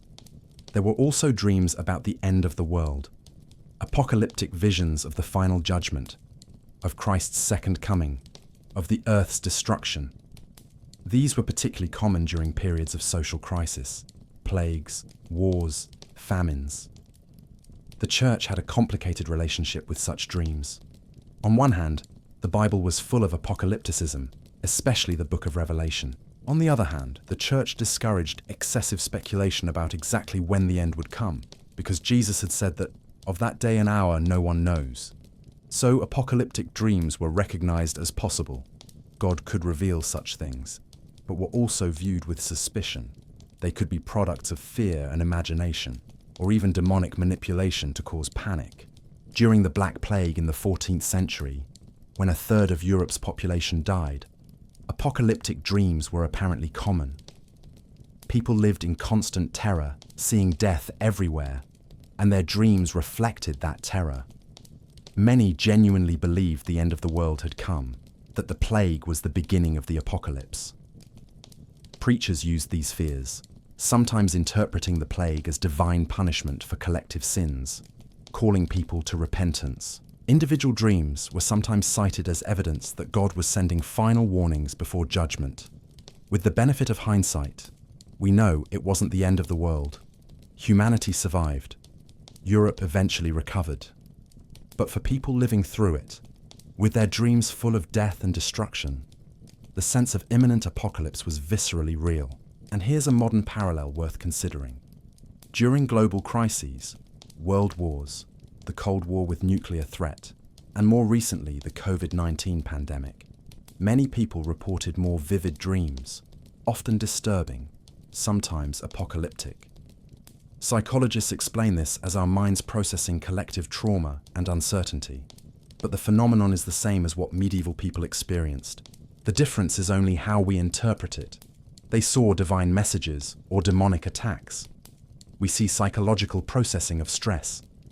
But the subjective experience, the fear, the search for meaning, all of this is remarkably similar. Let's now consider a deeper philosophical aspect, the nature of reality itself. Some medieval mystics and philosophers began to question, if dreams can be so vivid, so convincing while you're in them, how do you know your waking life isn't also a kind of dream? How do you know the reality you experience when awake is more real than the reality you experience when asleep? These questions were usually explored in mystical contexts. Christian mystics sometimes described all earthly life as a kind of dream from which we would only awake at death, when we would finally see God face to face and know true reality. This wasn't the dominant theological position. The church affirmed that the material world was real, created by God, and therefore good, though fallen due to sin. But the idea circulated in the margins, especially among those influenced by Neoplatonism, which saw the material world as an imperfect shadow of higher spiritual realities. There are echoes of this in medieval mystical texts. Meister Eckhart, a 14th century German theologian and mystic, wrote about transcending all images and concepts to experience God directly, suggesting that even our most vivid waking experiences were like dreams compared to the ultimate reality of union with the divine. These ideas were philosophically sophisticated and anticipated later debates. The philosopher René Descartes, in the 17th century, would famously use the uncertainty about dreaming versus being awake as a starting point for his philosophy. I think, therefore I am, was his answer to the possibility that everything could be a dream. But medieval thinkers were already exploring this territory, though in theological, rather than purely secular philosophical language. There were also questions about the nature of time in dreams. Everyone has had the experience of a dream that seems to last hours, but you wake up and discover only minutes have passed. Medieval people noticed this too and wondered, is time in dreams different from waking time?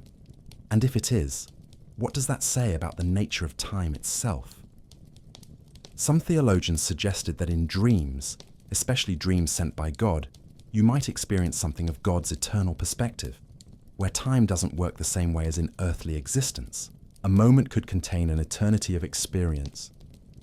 This was used to explain mystical visions where saints reported experiencing paradise or having long conversations with divine figures, all in an instant of earthly time.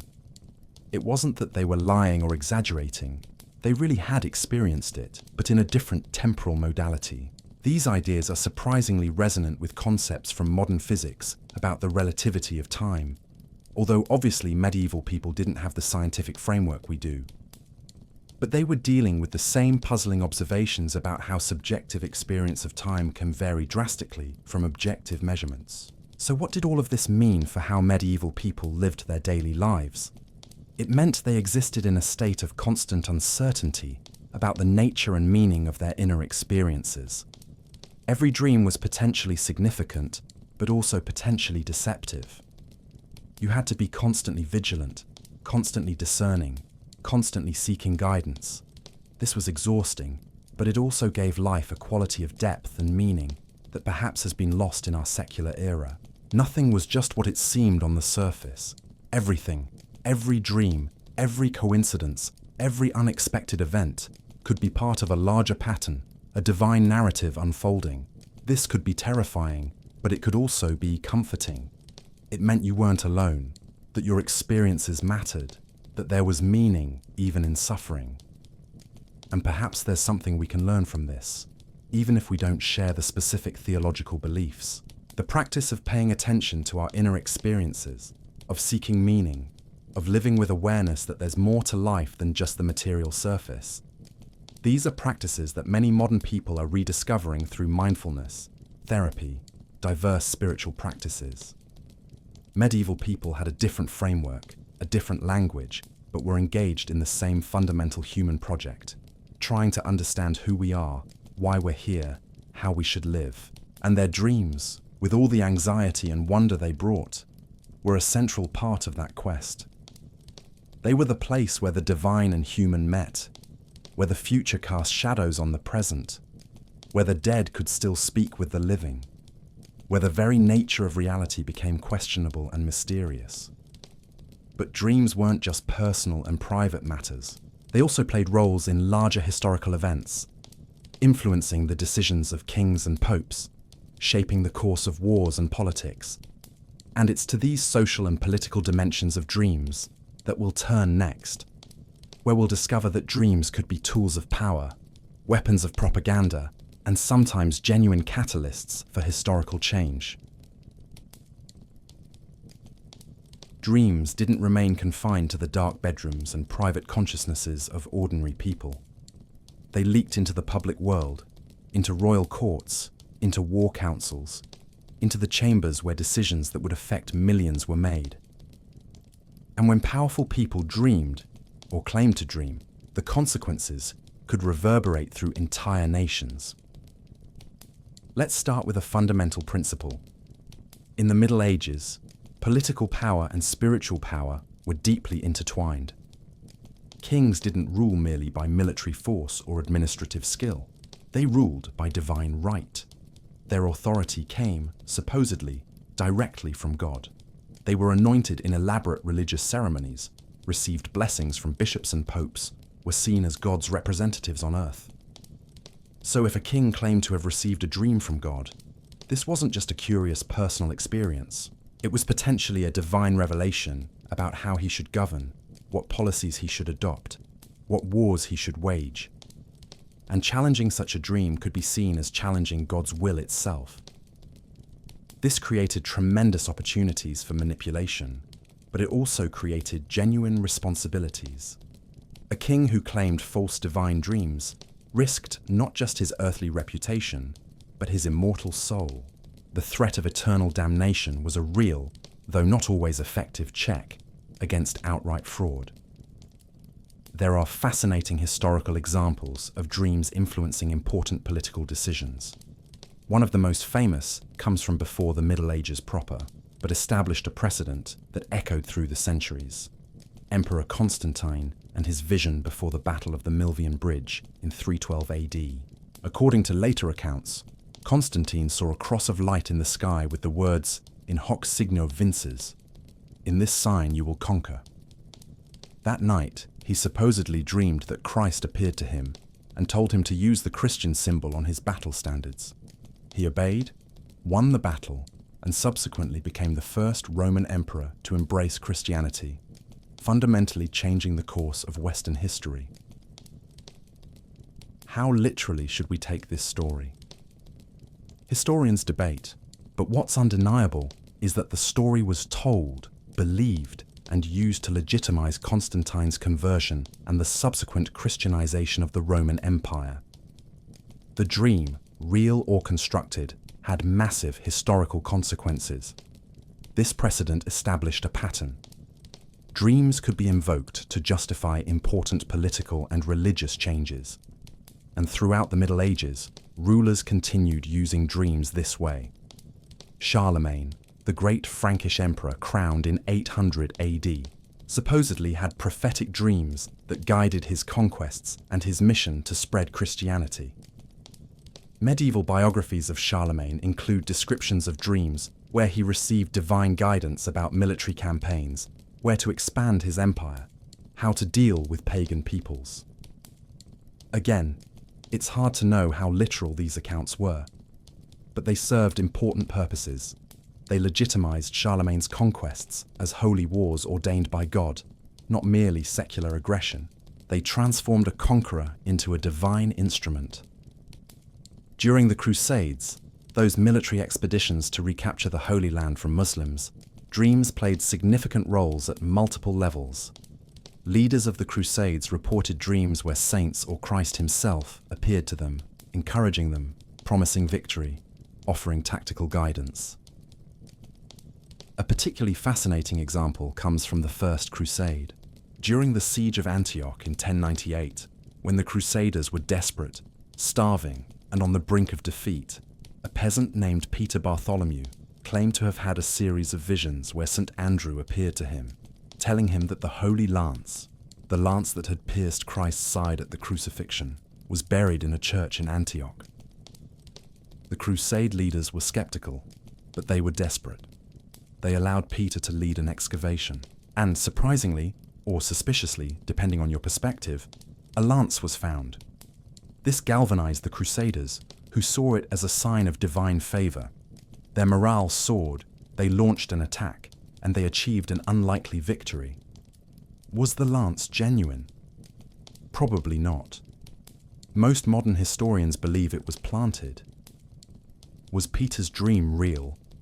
Perhaps he genuinely believed it, or perhaps it was deliberate fabrication. But the effect was real and historically significant. An alleged dream changed the outcome of a battle, and therefore the course of an entire crusade. This illustrates something important. It didn't matter if the dreams were real, in an objective sense. If people believed them, they had real power.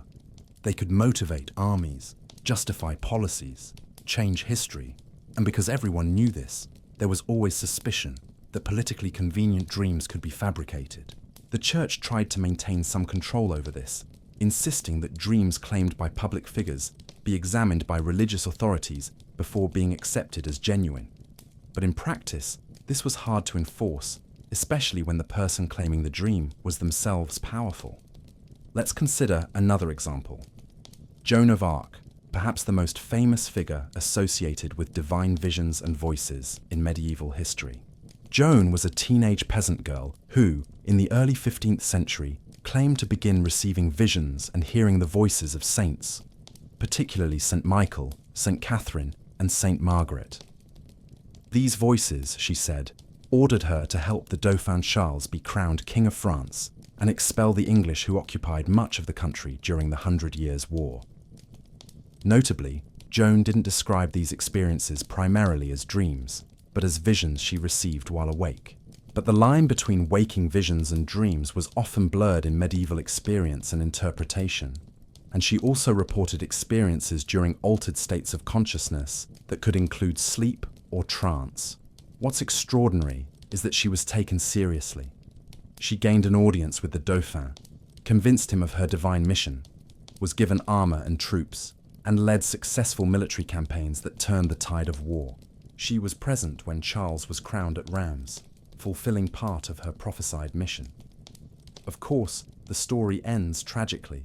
She was eventually captured by the English, tried for heresy, partly based on her claims of receiving direct revelations from God, and burned at the stake at age 19. But her impact was profound and lasting. She became a French national symbol, was eventually canonized as a saint, and her story continues to fascinate centuries later. The case of Joan of Arc illustrates both the power and the danger of claims of divine revelation. Her visions elevated her from peasant to military leader and national icon. But those same claims also made her vulnerable to accusations of heresy when she fell into enemy hands. And there was always the question, were her visions genuine? Modern explanations vary. Some suggest temporal lobe epilepsy, which can cause vivid hallucinations and mystical experiences. Others suggest schizophrenia or other psychiatric disorders. Still others argue that she may have been genuinely inspired in ways that don't require supernatural explanation. An extraordinarily courageous and charismatic young woman who deeply believed in her mission and managed to inspire others. But for her contemporaries, the question was theological. Were her visions from God or the devil? And different factions answered differently, depending on their political interests. French people who benefited from her leadership saw her as sent by God. English people threatened by her saw her as a witch or heretic. This reveals how dreams and visions could be politicized, used as weapons in larger conflicts. There were also cases where dreams were used to delegitimize rulers. If a political opponent could claim to have had a dream showing that the current king was out of favor with God, this could be used to foment rebellion. Of course, this was dangerous. Accusing a king of losing divine favor could easily result in accusations of treason. But in periods of political instability, when multiple factions competed for power, alleged dreams could become part of the propaganda arsenal. The church also used dreams for political purposes. Popes and bishops sometimes claimed dreams that conveniently supported their positions in disputes with secular rulers. During the investiture controversy, that long struggle between popes and emperors over who had authority to appoint bishops, both sides sometimes invoked dreams and visions as evidence of divine support. There was also the use of dreams in canonization processes. When the church considered declaring someone a saint, miracles were needed as evidence. And dreams could count as miracles, especially dreams where the saint candidate appeared to someone and performed a healing or offered prophetic guidance that proved correct. This created incentives for people to claim such dreams, especially if they had an interest in seeing someone canonized, perhaps because their monastery or city would benefit from pilgrimage tourism to a local saint's shrine. The church tried to verify these claims through careful investigations, interrogating witnesses, seeking independent confirmation. But the process was imperfect, and undoubtedly, some fabricated or exaggerated dreams passed scrutiny. Let's consider now how dreams functioned in military contexts specifically. Medieval military commanders frequently consulted dream interpreters before battles. An auspicious dream could encourage troops and give commanders confidence. A threatening dream could lead to delays, changes of strategy, or even cancellation of campaigns. There's a fascinating account of English King Edward I, who in the late 13th century was campaigning against the Scots. Before an important battle, he supposedly dreamed he was being attacked by a lion. His advisors interpreted this in multiple ways. Some saw it as a warning of danger, others as a symbol that he, the Lion of England, would triumph over his enemies. Edward decided to proceed with the battle, won, and the dream was subsequently cited as evidence of divine favor. But if he had lost, the same dream probably would have been reinterpreted as a warning he should have heeded. This interpretive flexibility meant that dreams could be used to justify almost any outcome. Victory? The dream predicted it. Defeat? We misinterpreted the dream, or we didn't take adequate spiritual precautions. Common soldiers also had their dreams affected by war. As we mentioned before, nightmares of battle were common, but there were also dreams interpreted as omens of imminent death. A soldier who vividly dreamed of his own death might become convinced he wouldn't survive the next battle. This created dilemmas for commanders. A soldier convinced he was about to die might fight with suicidal desperation, sometimes seen as positive, producing heroism, or might be paralyzed by fear, definitely negative for military effectiveness. Some commanders tried to control narratives about dreams, encouraging optimistic interpretations, discouraging the sharing of threatening dreams that might demoralize troops. There was also the practice of siege dreams. During long sieges, when armies camped outside fortified cities for months, living conditions deteriorated, food ran short, diseases spread. In these conditions, vivid and disturbing dreams were common for both attackers and defenders. These dreams sometimes influenced decisions about whether to continue the siege or negotiate surrender. If defenders inside a city began having collective dreams of disaster, this could break their will to resist. If attackers outside began having dreams of failure, this could lead commanders to lift the siege. There are reports of sieges where both sides claim to have had prophetic dreams promising victory, creating situations where each side was convinced God was on their side. Obviously, both couldn't be right, but the belief was powerful regardless. Now let's consider dreams in contexts of royal succession and dynastic disputes. When a king died without a clear heir, or when multiple claimants competed for the throne, dreams could be invoked as evidence of legitimacy. A claimant could allege that he had a dream where the deceased king, or a saint, or God, appeared, and designated him as the legitimate successor. This was especially effective if the claimant could get other people, especially respected religious figures, to corroborate the dream or have confirming dreams of their own. Of course, rival claimants could allege their own dreams, leading to situations where different factions cited different dreams as evidence, and the outcome was ultimately decided not by which dream was more convincing, but by which faction had more military and political power. But the dreams still mattered because they provided legitimation. Brute power alone wasn't sufficient in the Middle Ages. You needed moral and religious justification, and dreams could provide that. There was also the use of dreams in diplomacy. When kings or nobles negotiated treaties, alliances, or marriages, dreams sometimes entered the discussions. A ruler might claim to have had a dream warning against a particular alliance, providing a diplomatically useful excuse to back out of negotiations without directly insulting the other party. Or inversely, a dream could be used to pressure for an agreement.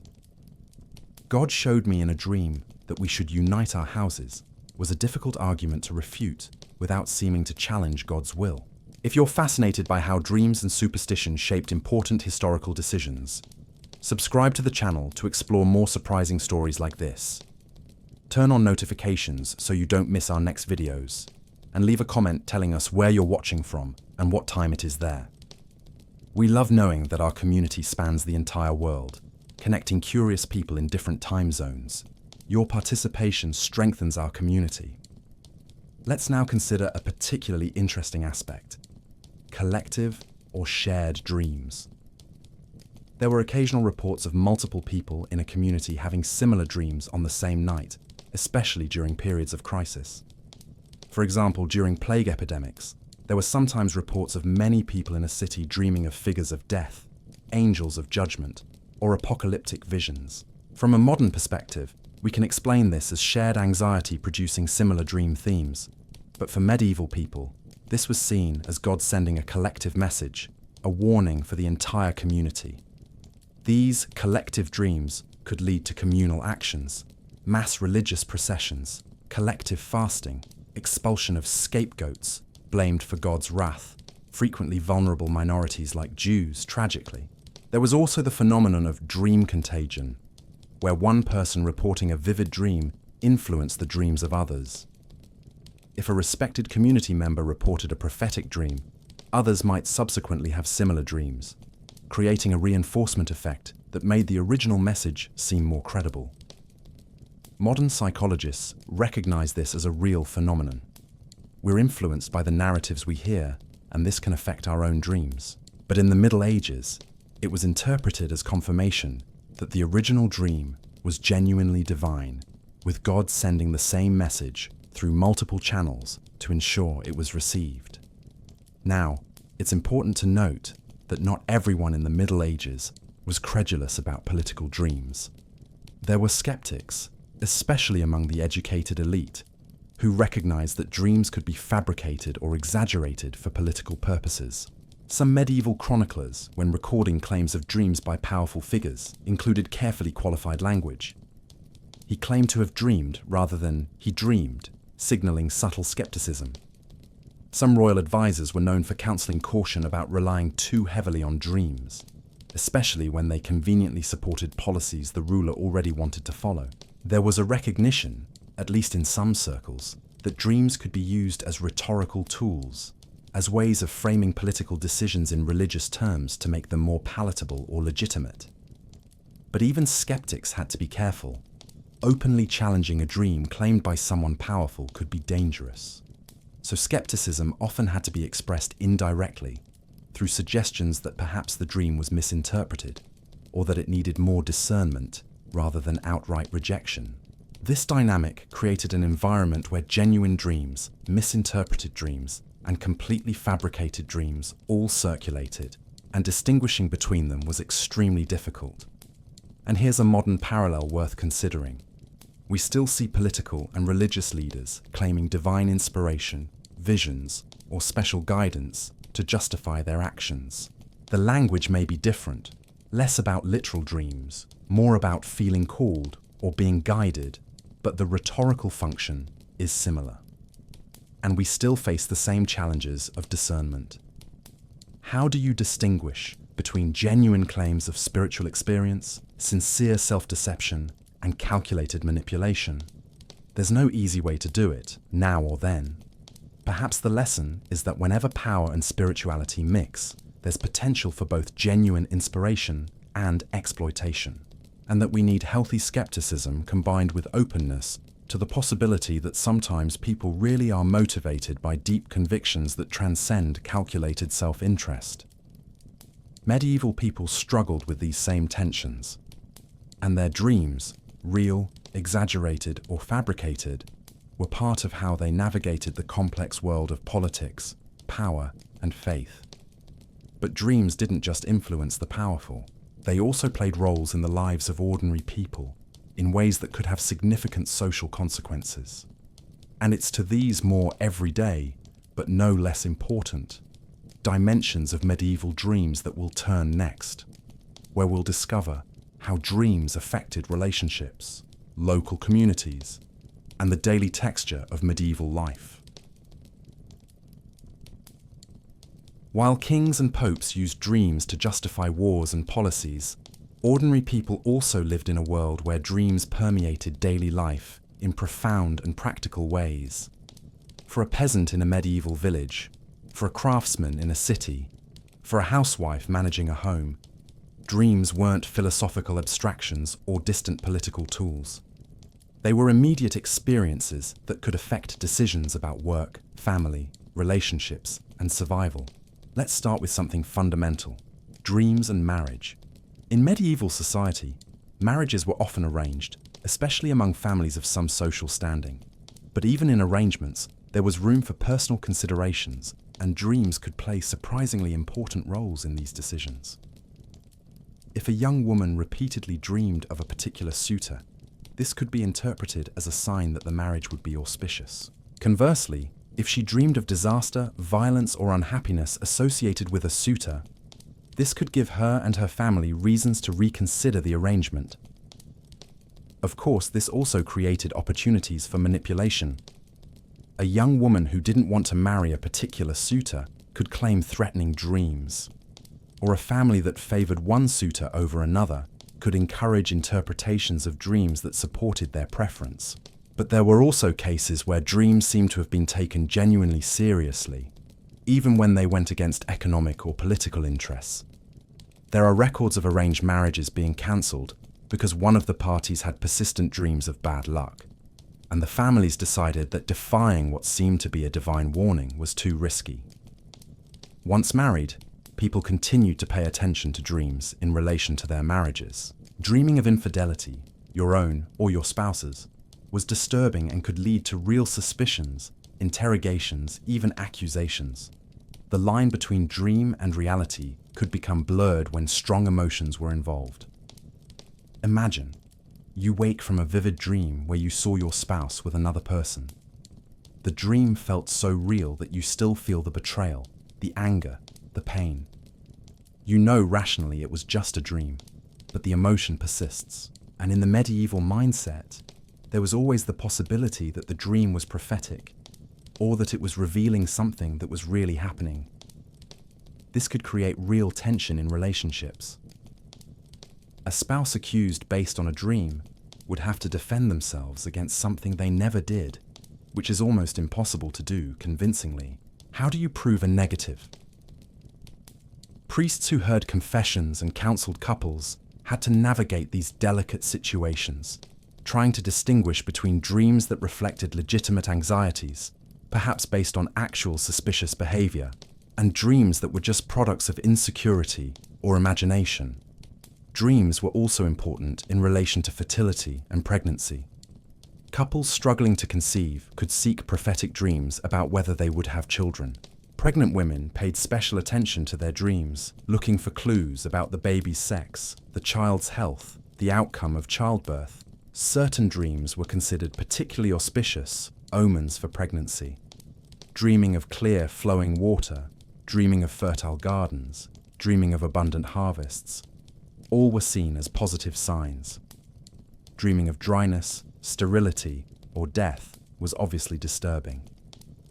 There were also beliefs that dreams during pregnancy could affect the child. A pregnant woman who had frequent nightmares might fear that this would mark the baby somehow, not necessarily physically, although there were also beliefs about birthmarks caused by maternal experiences, but spiritually or temperamentally. This added another layer of anxiety to an already risky experience. Remember, maternal and infant mortality were extremely high in the Middle Ages. Pregnancy and childbirth were genuinely dangerous. So, threatening dreams during pregnancy weren't just abstractly disturbing. They touched on very real and rational fears. Pregnant women often intensified protective practices, more prayers, more amulets, avoiding things that might induce bad dreams. Some avoided eating certain foods before bed, believing they caused nightmares. Others slept with specific sacred objects meant to ensure peaceful dreams. After birth, dreams about the baby remained important. Dreaming that something happened to the child, illness, accident, death, was terrifying and led to extra precautions. Parents might make additional blessings, seek protection from priests, even change childcare practices based on dream warnings. And tragically, when babies died, which happened frequently, dreams were sometimes invoked retrospectively as having predicted or warned of the loss, adding guilt to grief. I dreamed something was wrong. I should have done more. Let's now consider dreams in relation to work and livelihood. For peasants, whose lives depended on crops, dreams about agriculture were significant. Dreaming of fertile fields and abundant harvests was encouraging. Dreaming of drought, plagues, or failed crops was threatening. Some peasants made practical decisions based on dreams: when to plant, when to harvest, which fields to use. This might seem superstitious, but remember that medieval agriculture depended greatly on observation of natural patterns, intuition about weather and soil, knowledge transmitted through generations. Dreams could be a way of accessing intuitive knowledge that the conscious mind didn't articulate clearly. If a peasant repeatedly dreamed that a particular field would produce poorly, he might decide to plant elsewhere. Perhaps the dream reflected subconscious observations about soil quality, drainage, or other factors he had noticed but not consciously processed. Or perhaps it was just coincidence, but sometimes it worked, reinforcing the belief that dreams could offer practical guidance.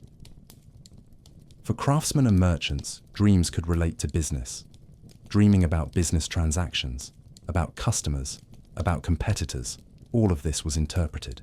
A merchant who dreamed that a particular negotiation would go wrong might reconsider, potentially avoiding a real loss. Again, this might have worked sometimes not because dreams were literally prophetic, but because they reflected intuitions based on experience. Small warning signs that the conscious mind hadn't fully processed, but that the subconscious had picked up. There were also dreams about finding treasures or lost objects. These were particularly fascinating because they sometimes led to concrete actions.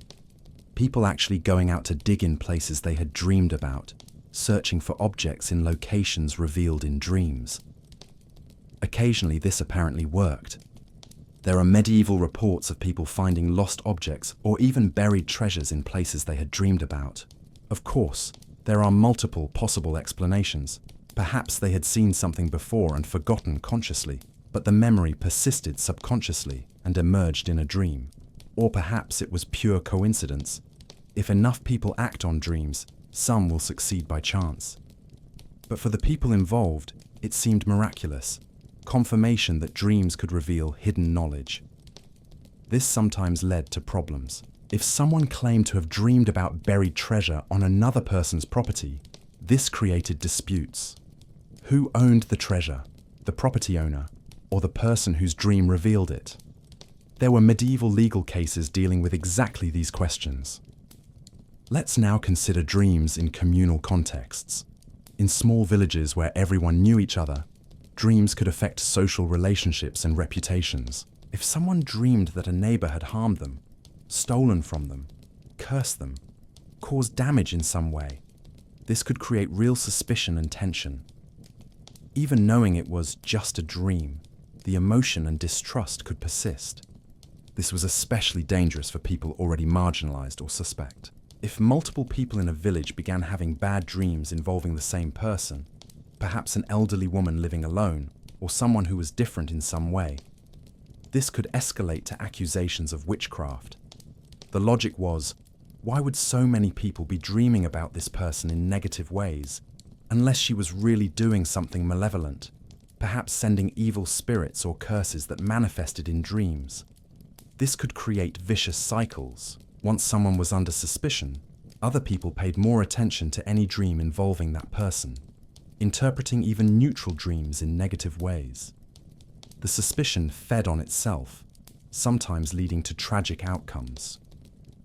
On the other hand, dreams could also create positive connections.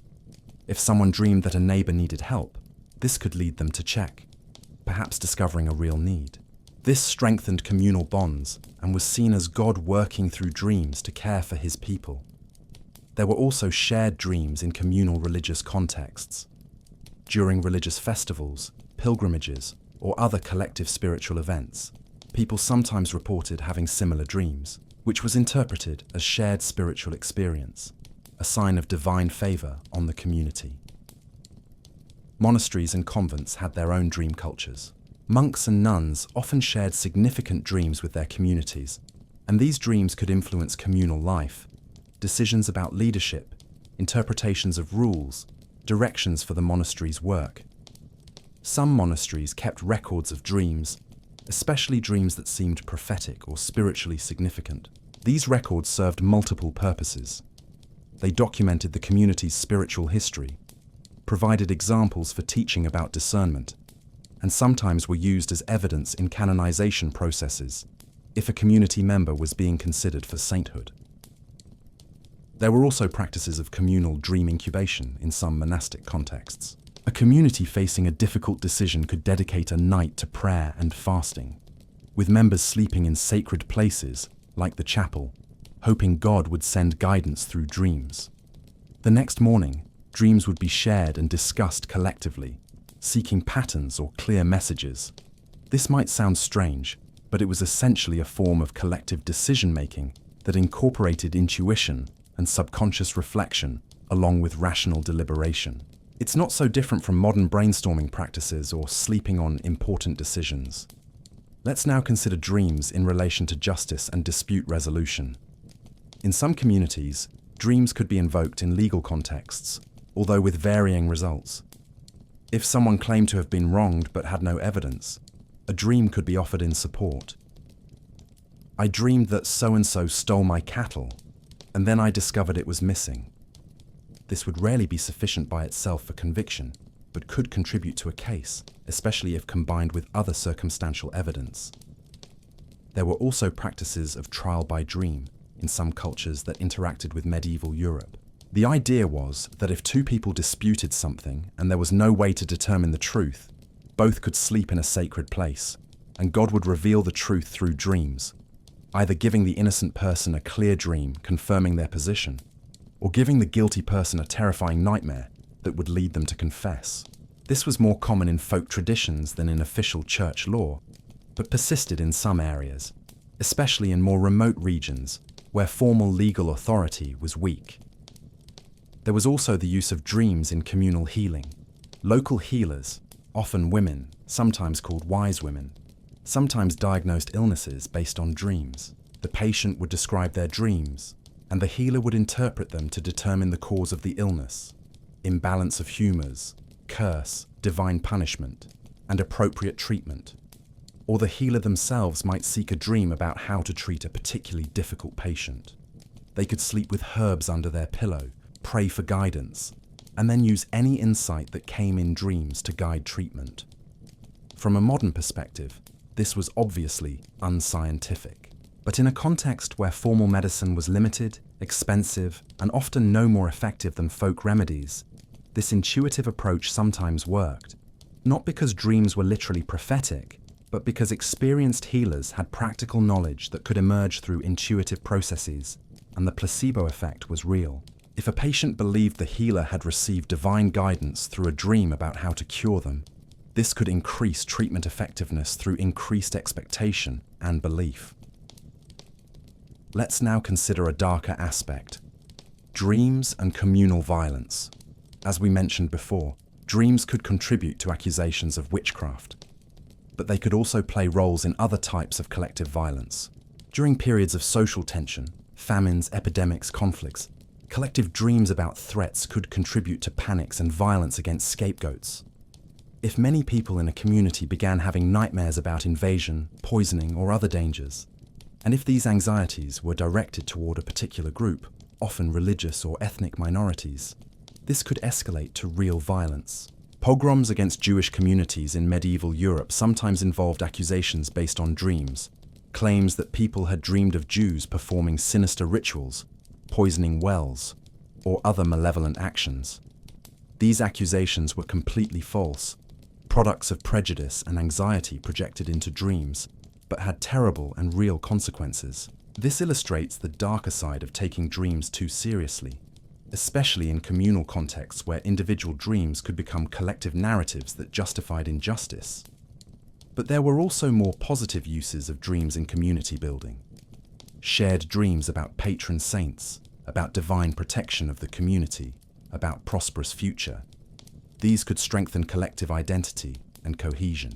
Villages often had founding stories involving dreams. Perhaps the village founder had chosen the location based on a dream, or the local church had been built where a saint appeared in a dream to someone. These narratives gave the community a sense of special purpose, of being part of a divine plan. And in difficult times, hopeful dreams could sustain communities. During the Black Plague, for example, there were reports of people dreaming of the plague's end, of healing, of renewal. These dreams, shared and retold, offered hope when reality was hopeless. Were they prophetic? Eventually the plague passed, so in a sense, yes. But more importantly, they served a crucial psychological function, helping people continue, not give up completely. Now, let's consider how children were taught about dreams. From a young age, medieval children were socialized into a culture where dreams were significant. They learned to pay attention to their dreams, to report them to their parents, to seek interpretation. This had positive aspects. It encouraged self-awareness, reflection, communication about inner life. But it could also be frightening. A child who had frequent nightmares could become convinced they were being attacked by demons, or that they had done something to deserve divine punishment. Parents and priests had to balance between taking children's dreams seriously, validating their experiences, teaching them to discern, and not scaring them excessively with threatening interpretations. There were also stories and songs that taught children about dreams. Tales of saints who received visions, stories warning about ignoring prophetic dreams, lullabies that invoked protection against nightmares. These cultural narratives shaped how children understood and experienced their own dreams, creating expectations that then influenced both the content of dreams and how they were interpreted. And here's a modern parallel. We still teach children about dreams, although in different ways. We tell them nightmares aren't real, that they're just dreams. But we also recognize that dreams can be emotionally impactful, that it's worth talking about them, that sometimes they reveal concerns or fears that need to be addressed. The interpretive framework has changed, but the recognition that dreams are an important part of human experience, especially for children, remains. So what can we conclude about dreams in medieval everyday life? They were omnipresent, influential, and deeply integrated into the fabric of social life.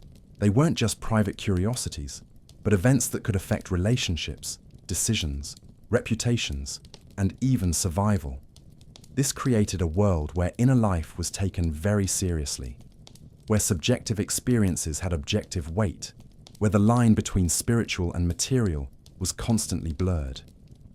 It was a more enchanted world than ours, in some respects. But it was also a world with its own anxieties, its own dangers, its own forms of oppression. And perhaps there's something we can learn by looking back to this strange world. Perhaps we've lost something by dismissing dreams as just random products of the brain. Perhaps there's value in paying attention to our inner lives, in seeking meaning in our subjective experiences, in recognizing that there's more to being human than just the rational and material surface. We don't need to adopt medieval beliefs literally, but we can appreciate that they were dealing with aspects of human experience that are still relevant, still mysterious, still deserve attention and reflection. And their dreams, with all the complexity and consequence they carried, were part of how they did that, how they tried to understand themselves, each other, and the mysterious world they lived in. But medieval dreams didn't exist in isolation from the medicine and science of the time. There were also natural explanations and treatments for dream-related problems, medical systems that tried to understand dreams through physical and physiological lenses. And it's to these medical and scientific dimensions that we'll turn next, where we'll discover that medieval people had surprisingly sophisticated theories about why we dream, how dreams relate to physical health, and how to treat sleep disorders. While theologians debated whether dreams came from God or the devil, medieval physicians offered different explanations, rooted in what they considered natural science. These explanations might seem strange to us today, but they represented genuine attempts to understand dreams through observation, reasoning, and medical traditions inherited from the ancient world. The foundation of medieval medicine was the theory of humors, inherited from ancient Greek physicians, especially Hippocrates and Galen. According to this theory, the human body contained 4 fluids, or humors: blood, phlegm, yellow bile, and black bile. Health depended on these humors being in proper balance.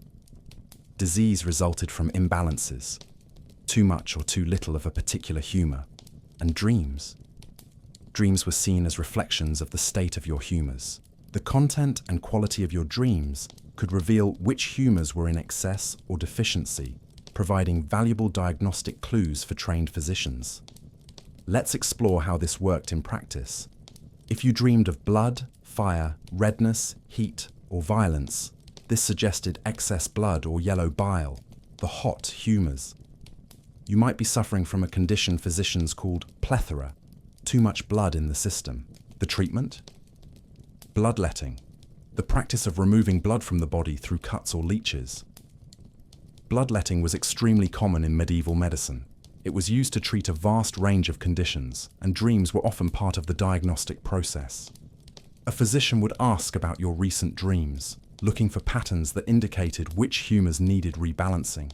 If you dreamed of water, cold, moisture, or drowning, this suggested excess phlegm, the cold and moist humour. Treatments included warming diets, spices, meats, exercise to generate body heat, and medications designed to dry excess moisture. Dreams of darkness, melancholy, earth, or burial suggested excess black bile, the humour associated with melancholy, literally black bile in Greek. This was considered particularly problematic because excessive black bile not only caused sadness and depression, but was also thought to attract demons, creating a bridge between medical and spiritual explanations. Treatment for melancholy included diets that balanced the humour, foods that were hot and moist to counterbalance the cold and dry nature of black bile, music and entertainment to lift spirits, and sometimes pilgrimages or changes of environment. Dreams of flight, lightness, or air suggested excess yellow bile, the hot and dry humour associated with choleric temperament.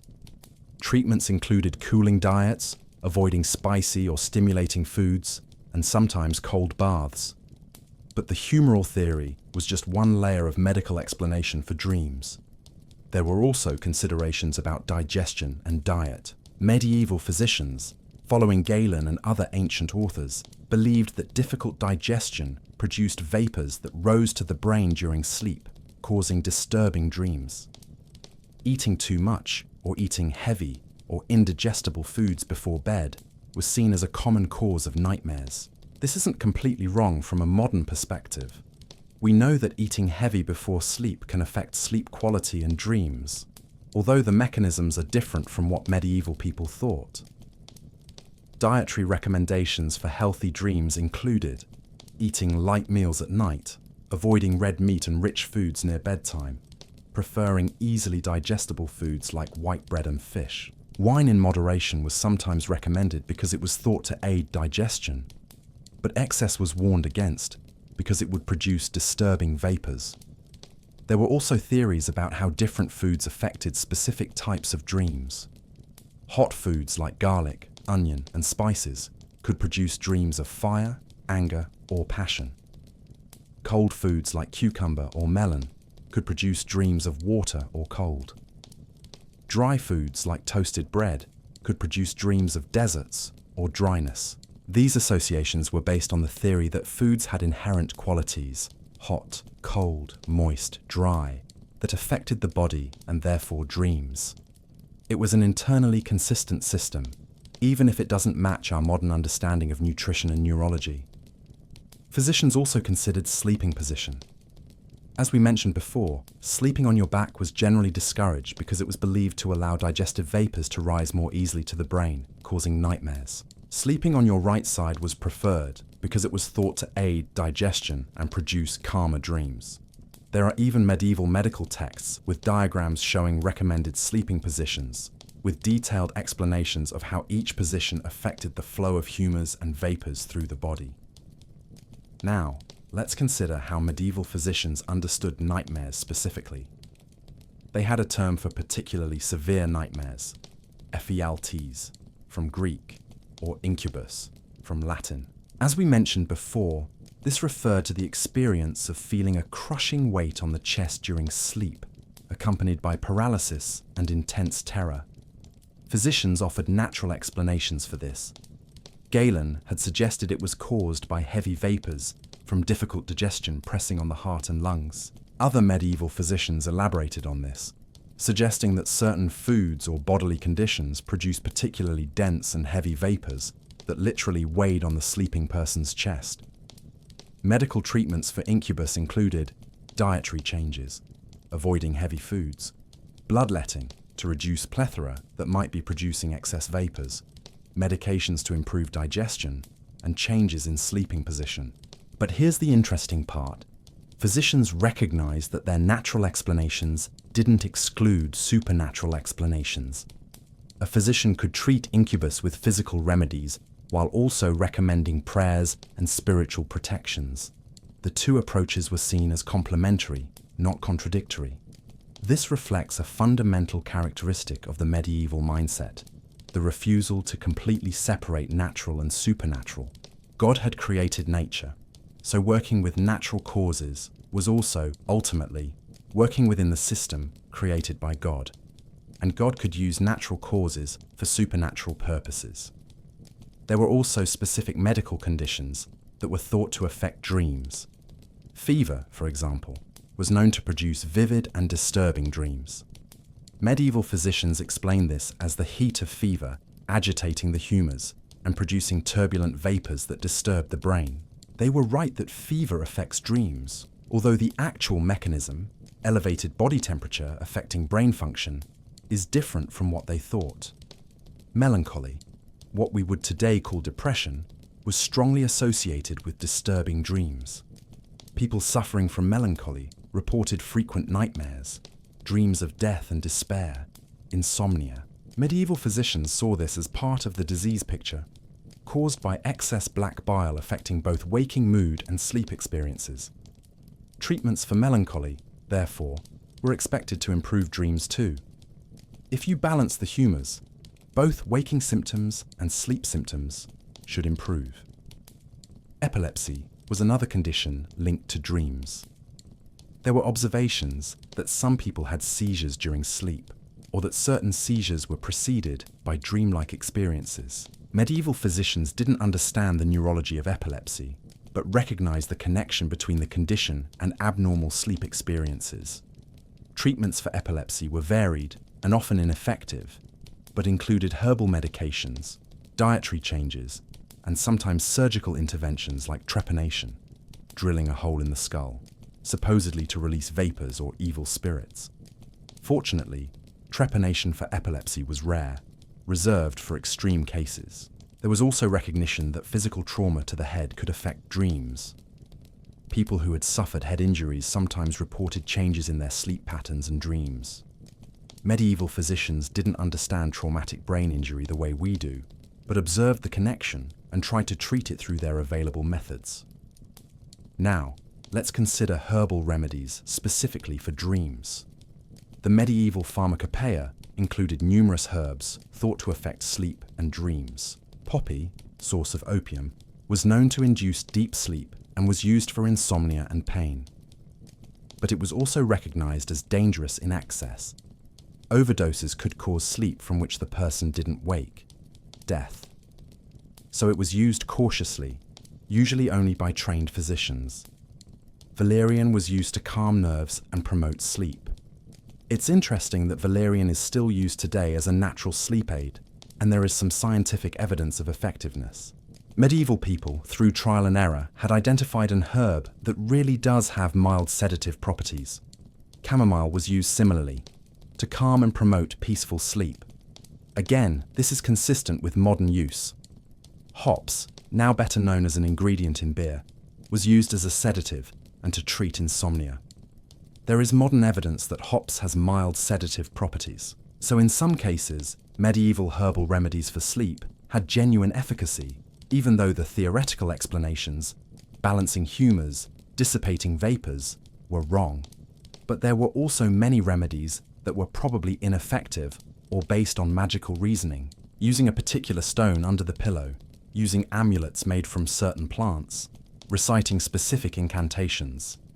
These practices were often mixed with more empirical medicine, creating a mixture of real effectiveness through active ingredients or placebo effect, and superstition. Trained physicians generally tried to distinguish between rational medicine, based on humoral theory, and superstitious folk remedies. But in practice, the lines were often blurred, and even educated physicians sometimes incorporated elements that we would today consider magical. There were also sleep hygiene practices, although they didn't call them that. Medieval physicians recognized that environment affected sleep quality and dreams. Recommendations included sleeping in a dark and quiet room, maintaining comfortable temperature, not too hot or cold, using a comfortable bed, although comfortable by medieval standards was very different from today, avoiding disturbing worries or conversations before bed. These are all recommendations that modern sleep medicine would endorse. Medieval people, through observation and experience, had identified environmental factors that affect sleep, even without understanding the underlying neurological mechanisms. There was also recognition that physical exercise during the day improved sleep at night. Physicians recommended moderate physical activity, but warned against strenuous exercise near bedtime, which was thought to agitate the humors and prevent peaceful sleep. And there were recommendations about sleep schedules. The biphasic sleep pattern we mentioned before, first and second sleep with a period of wakefulness in between, was considered natural and healthy. Forcing yourself to sleep continuously when your body naturally woke in the middle of the night was seen as potentially harmful.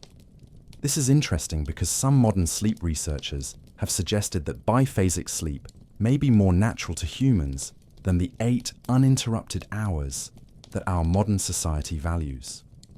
Perhaps medieval people were onto something. Now let's consider how medieval physicians dealt with insomnia specifically. Insomnia was recognized as a serious medical problem, not just an inconvenience. Prolonged sleep deprivation was observed to cause numerous problems: irritability, impaired judgment, hallucinations in extreme cases. Treatments for insomnia included herbal remedies, as mentioned above, dietary changes, avoiding stimulating foods, bloodletting, if insomnia was attributed to excess hot humors, warm baths before bed to relax the body, and sometimes soft music or calming stories. There was also recognition that anxiety and worry caused insomnia. For this, physicians could recommend not just physical treatments, but also counseling, talking about worries, finding solutions to problems, sometimes involving priests for spiritual counseling if anxiety was related to religious matters. This is remarkably holistic, recognizing that physical and mental health are interconnected, that treating insomnia may require addressing both body and mind. There were also observations about how age affected sleep and dreams. Physicians noted that children generally slept more deeply and had more vivid dreams than adults. Elderly people often slept less and more lightly. Humoral explanations were offered. Children were thought to have more moisture, phlegm, which produced deep sleep. Elderly people were thought to dry out with age, resulting in lighter sleep. Treatments were adjusted accordingly. What worked for a child might not work for an elderly person, and there was recognition of gender differences in sleep and dreams.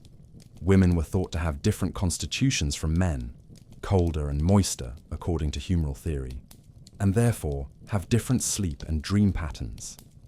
Some of these supposed differences were based on real observation. For example, changes in sleep during pregnancy and menstruation were noted. Others were probably based on gender prejudices projected into medical theory. But the important point is that medieval physicians tried to observe and categorize patterns, tried to develop personalized treatments based on individual characteristics.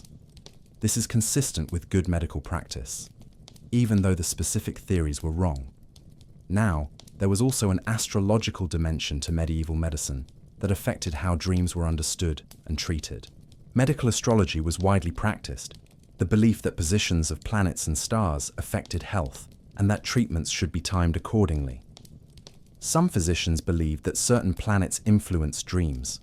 The moon, obviously, was strongly associated with sleep and dreams, hence lunatic for someone affected by the moon. Treatments for sleep disorders were sometimes timed according to lunar phases. Saturn was associated with melancholy and therefore dark dreams. Venus was associated with dreams of love and desire. Mars with dreams of conflict and violence. An astrologically inclined physician might analyze a patient's natal chart, positions of planets at the moment of birth, to understand their dream tendencies, and might time treatments for when relevant planets were in favorable positions. This seems completely unscientific to us today, and really there's no evidence that astrology has medical validity. But for medieval physicians, it was part of an integrated system of knowledge, no stranger than humoral theory or other ideas they accepted, and sometimes even practices based on wrong theories could have positive effects. If a patient believed that an astrologically timed treatment would be effective, the placebo effect could produce real improvement. If the ritual of consulting astrological charts and carefully preparing treatment gave the patient a sense that something significant was being done, This could reduce anxiety and improve sleep. The psychology of healing is complex, and confidence in the healer and the treatment is an important part of effectiveness, regardless of the specific mechanisms involved. So what can we conclude about medieval medicine and dreams? It was a mixture of genuine observation, logical reasoning within wrong theoretical frameworks, empirically effective remedies mixed with ineffective ones, and always the fusion of natural and supernatural explanations. Medieval physicians were trying to understand and treat real problems, insomnia, nightmares, sleep disorders, with the tools and knowledge available to them. Some of their approaches had merit, others didn't, but the impulse to observe, categorize, explain, and treat was genuinely scientific, even when the specific theories were wrong. And there is continuity between medieval and modern medicine in some respects. Recognition that diet, environment, exercise, and mental health affect sleep. All of this is valid. Use of certain herbs that really do have sedative properties, this also persists. The main difference is that we now understand mechanisms, neurology, brain chemistry, circadian rhythms, in ways medieval people couldn't. But the phenomena they observed were real, and their attempts to understand and treat them were precursors to modern sleep medicine. And perhaps there are even some lessons we can relearn. The medieval holistic approach, considering body, mind, and spirit together, may have been lost to some extent in highly specialized modern medicine. Attention to individual factors, personalization of treatments, recognition that each person is unique, these were strengths of medieval medicine worth preserving. But medicine was just one lens through which medieval dreams were understood. There were also artistic and literary dimensions. How dreams were represented in stories, poetry, and visual art. And it's to these cultural expressions that we'll turn next, where we'll discover that dreams weren't just lived experiences, but also rich themes for creativity, imagination, and exploration of the depths of human experience. Dreams weren't just personal experiences to be interpreted or medical symptoms to be treated. They were also powerful literary devices, fascinating artistic themes, and vehicles for philosophical and creative exploration. Medieval literature and art are filled with dreams, some based on real experiences, others purely imaginative, but all revealing something about how that culture understood consciousness, reality, and meaning. Let's start with a literary genre that was enormously popular in the Middle Ages, the dream vision. These were narrative poems where the narrator falls asleep and experiences an elaborate vision or journey, often encountering allegorical figures, visiting fantastic places, or receiving moral or philosophical teachings. One of the most famous examples is The Romance of the Rose, Roman de la Rose, a 13th century French poem that became one of the most influential texts of medieval literature. The poem begins with the narrator falling asleep and dreaming that he enters a walled garden where he encounters personifications of abstract concepts: love, reason, jealousy, generosity, and pursues a rose that symbolizes the object of his romantic desire. The poem is long, complex, and operates on multiple levels. It's simultaneously a courtly love story, a philosophical allegory about the nature of desire, and an exploration of moral and social questions. And all of this is framed as a dream, which gives the author freedom to create a fantastical world that doesn't need to obey the rules of everyday reality. Why use dreams as a literary frame? There were several advantages. First, dreams allowed authors to explore abstract ideas in vivid and concrete ways.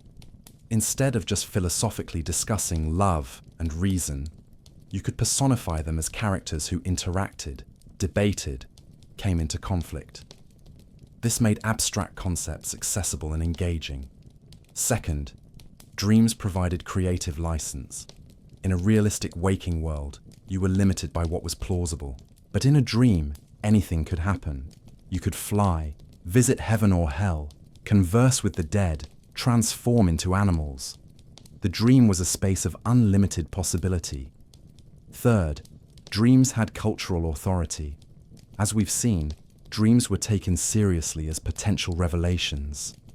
So framing your narrative as a dream gave it weight. It wasn't just a made-up story. It was a vision the author had experienced, or claimed to have experienced, carrying implications of deeper truth. Of course, sophisticated medieval readers understood that many of these dream visions were literary constructions, not literal reports of real dreams. But the convention still worked because it resonated with real dream experience and with cultural beliefs about their significance. Another famous example is William Langland's Piers Plowman, a 14th century English poem. The narrator, Will, has a series of dreams where he encounters a figure called Piers the Plowman and witnesses allegorical scenes representing corruption in society, the search for salvation, and social criticism. What's fascinating about Piers Plowman is that it has multiple layers of dreams. Dreams within dreams. Will falls asleep and dreams. Then within that dream, he falls asleep again and has another dream, creating nested levels of reality that become progressively stranger and more symbolic. This reflects real dream experiences. Sometimes you dream that you're waking up, only to realize you're still dreaming. Langland uses this structure to explore questions about the nature of reality, knowledge, and spiritual truth. How deeply do you need to wake up to see real truth? Geoffrey Chaucer, perhaps the most famous medieval English poet, wrote several dream visions. The Book of the Duchess is an elegy for his patron's deceased wife, framed as a dream where the narrator encounters a mourning knight and hears his story of loss. Using a dream to frame an elegy was particularly appropriate because, as we've seen, dreams were viewed as moments when the living could connect with the dead. The dream wasn't just a literary device, it was a spiritually significant space where grief could be processed and memory honored. Chaucer also wrote The House of Fame, a more comic and experimental dream vision where the narrator is carried by a giant talking eagle to visit the Palace of Fame, exploring themes about reputation, rumor, and how stories are created and transmitted. Here, the dream allows Chaucer to be playful and satirical in ways that might be risky in a realistic narrative. He can mock figures of authority, question literary conventions, and explore philosophical ideas, all protected by the frame of "it was just a dream." Dante Alighieri, the great Italian poet, created perhaps the most ambitious dream vision of all, the Divine Comedy. Although Dante doesn't explicitly frame his journey through hell, purgatory, and paradise as a dream, it has dreamlike qualities, the dream logic, the impossible transformations, the mixture of historical and allegorical figures, the visceral emotional intensity. And there's deliberate ambiguity about whether Dante's journey is literal, visionary, or dreamed. This ambiguity is part of the poem's power. It operates on multiple levels simultaneously, inviting readers to consider it as literal account, spiritual allegory, and psychological exploration. The Divine Comedy profoundly influenced how subsequent generations imagined the afterlife. Dante's vivid descriptions of the circles of hell, the terraces of purgatory, the spheres of paradise, these became the standard way many people visualize these realms, more than the relatively sparse biblical descriptions. And all of this was mediated through a structure that has dreamlike qualities, suggesting that dreams were viewed as the appropriate mode for accessing and representing spiritual realities that transcended ordinary experience. Now, let's consider how dreams appeared in other types of medieval literature. In romances, stories of chivalry, adventure, and courtly love, dreams frequently served as omens or narrative turning points. A knight might have a dream before a great battle, predicting victory or defeat. A lady might dream of her lover in danger, leading her to take action. Separated lovers could meet in dreams, maintaining their connection across distance. These narrative dreams served multiple functions. They advanced the plot, provided foreshadowing, revealed characters' inner states, and added a dimension of mystery and destiny to stories. In Arthurian legends, the stories of King Arthur and the Knights of the Round Table, dreams appear frequently. Arthur dreams of omens of betrayal. Knights dream of the Holy Grail before setting out on their quests. Guinevere dreams of Camelot's fall. These dreams add tragic depth to the stories. Characters often receive warnings through dreams, but are unable to avoid their predicted fates. This reflects the theological tensions we discussed before, between prophecy and free will, between knowing the future and being able to change it. In hagiographies, biographies of saints, dreams play crucial roles. Saints often receive their vocations through dreams. They have visions of Christ, Mary, or angels instructing them about their missions. They dream of heaven, motivating them to persevere through persecution and martyrdom. These stories weren't just edifying, they also established patterns. Ordinary Christians reading or hearing these stories learned that dreams could be divine callings, that paying attention to dreams was important, that God communicated through nocturnal visions. So hagiographies both reflected and shaped cultural beliefs about dreams, creating a reinforcing cycle where expectations about dreams influenced how real dreams were experienced and interpreted. Let's now turn to visual representations of dreams in medieval art. How do you visually represent something as internal and subjective as a dream? Medieval artists developed conventions. A dream scene could be indicated by showing the dreamer sleeping in a corner of the image, while the dream's content was represented at larger scale in the main space. Sometimes the dream was shown in a separate bubble or frame above the sleeping figure. Illuminated manuscripts, hand-decorated books with elaborate illustrations, often included representations of dreams, especially in religious and literary texts.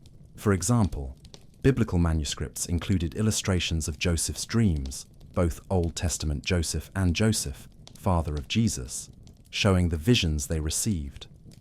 Manuscripts of literary dream visions like The Romance of the Rose included images of the narrator asleep and the fantastical scenes he encountered in his dream. These illustrations are fascinating because they reveal how medieval artists imagined dream space. Often, dream scenes are represented with an ethereal quality, softer colors, more fluid forms, mixing of realistic and fantastical elements in ways that wouldn't happen in waking scenes.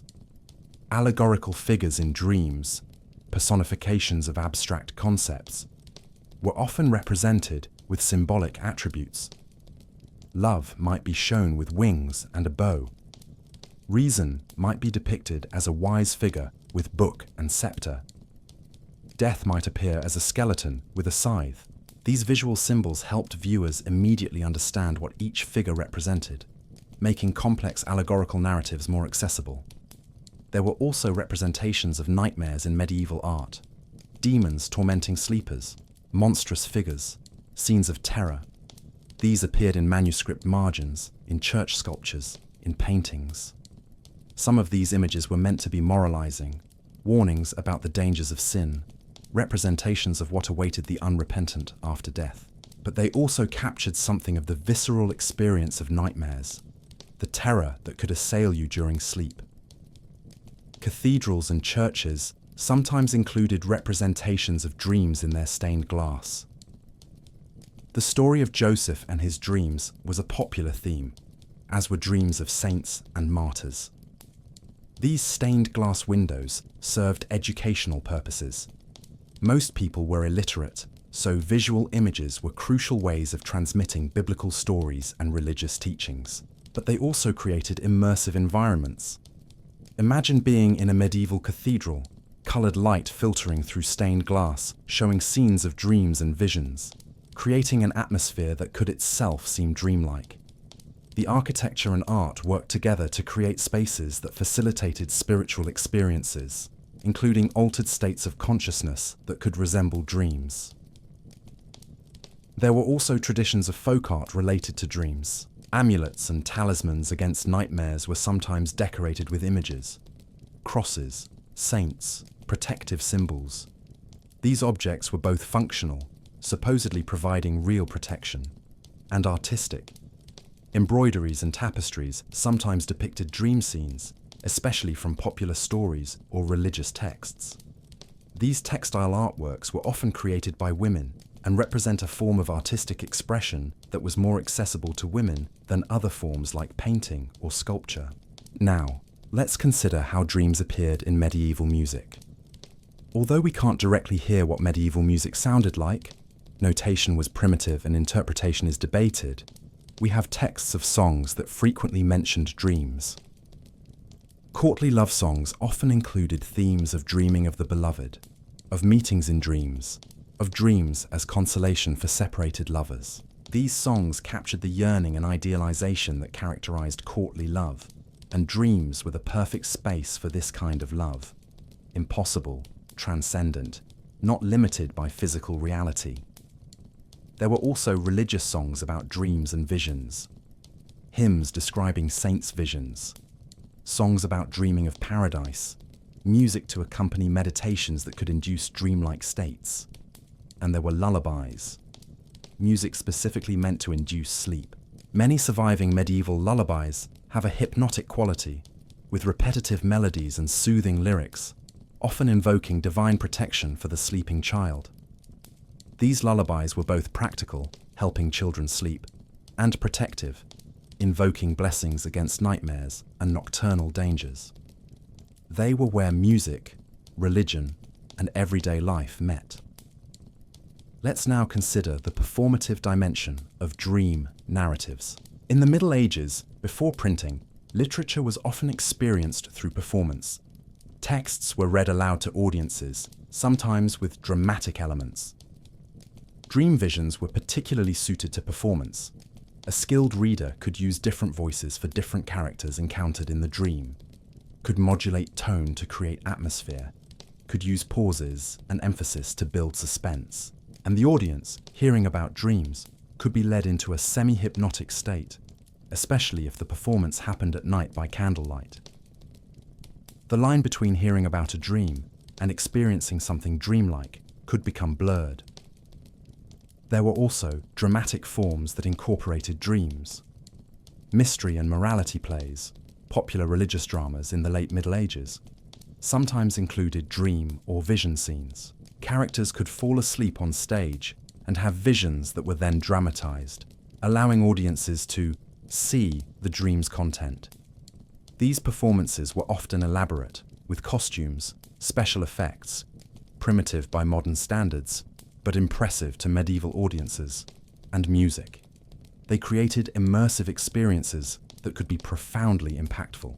And because these plays often had religious content, representing biblical stories, lives of saints, allegorical battles between virtue and vice, they reinforced spiritual messages in viscerally memorable ways.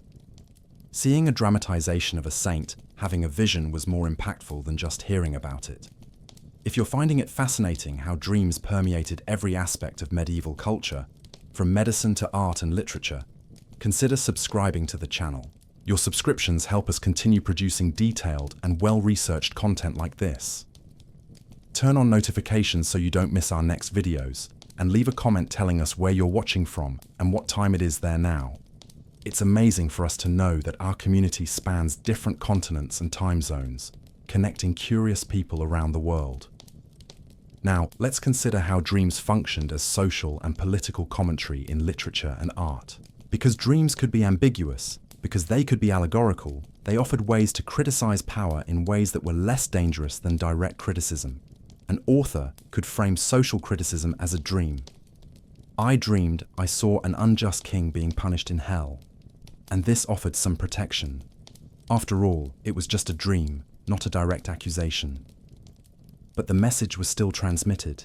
Piers Plowman, which we mentioned before, is partly this: profound social criticism of corruption in the church and society, but framed as dream visions, which gave the author some cover.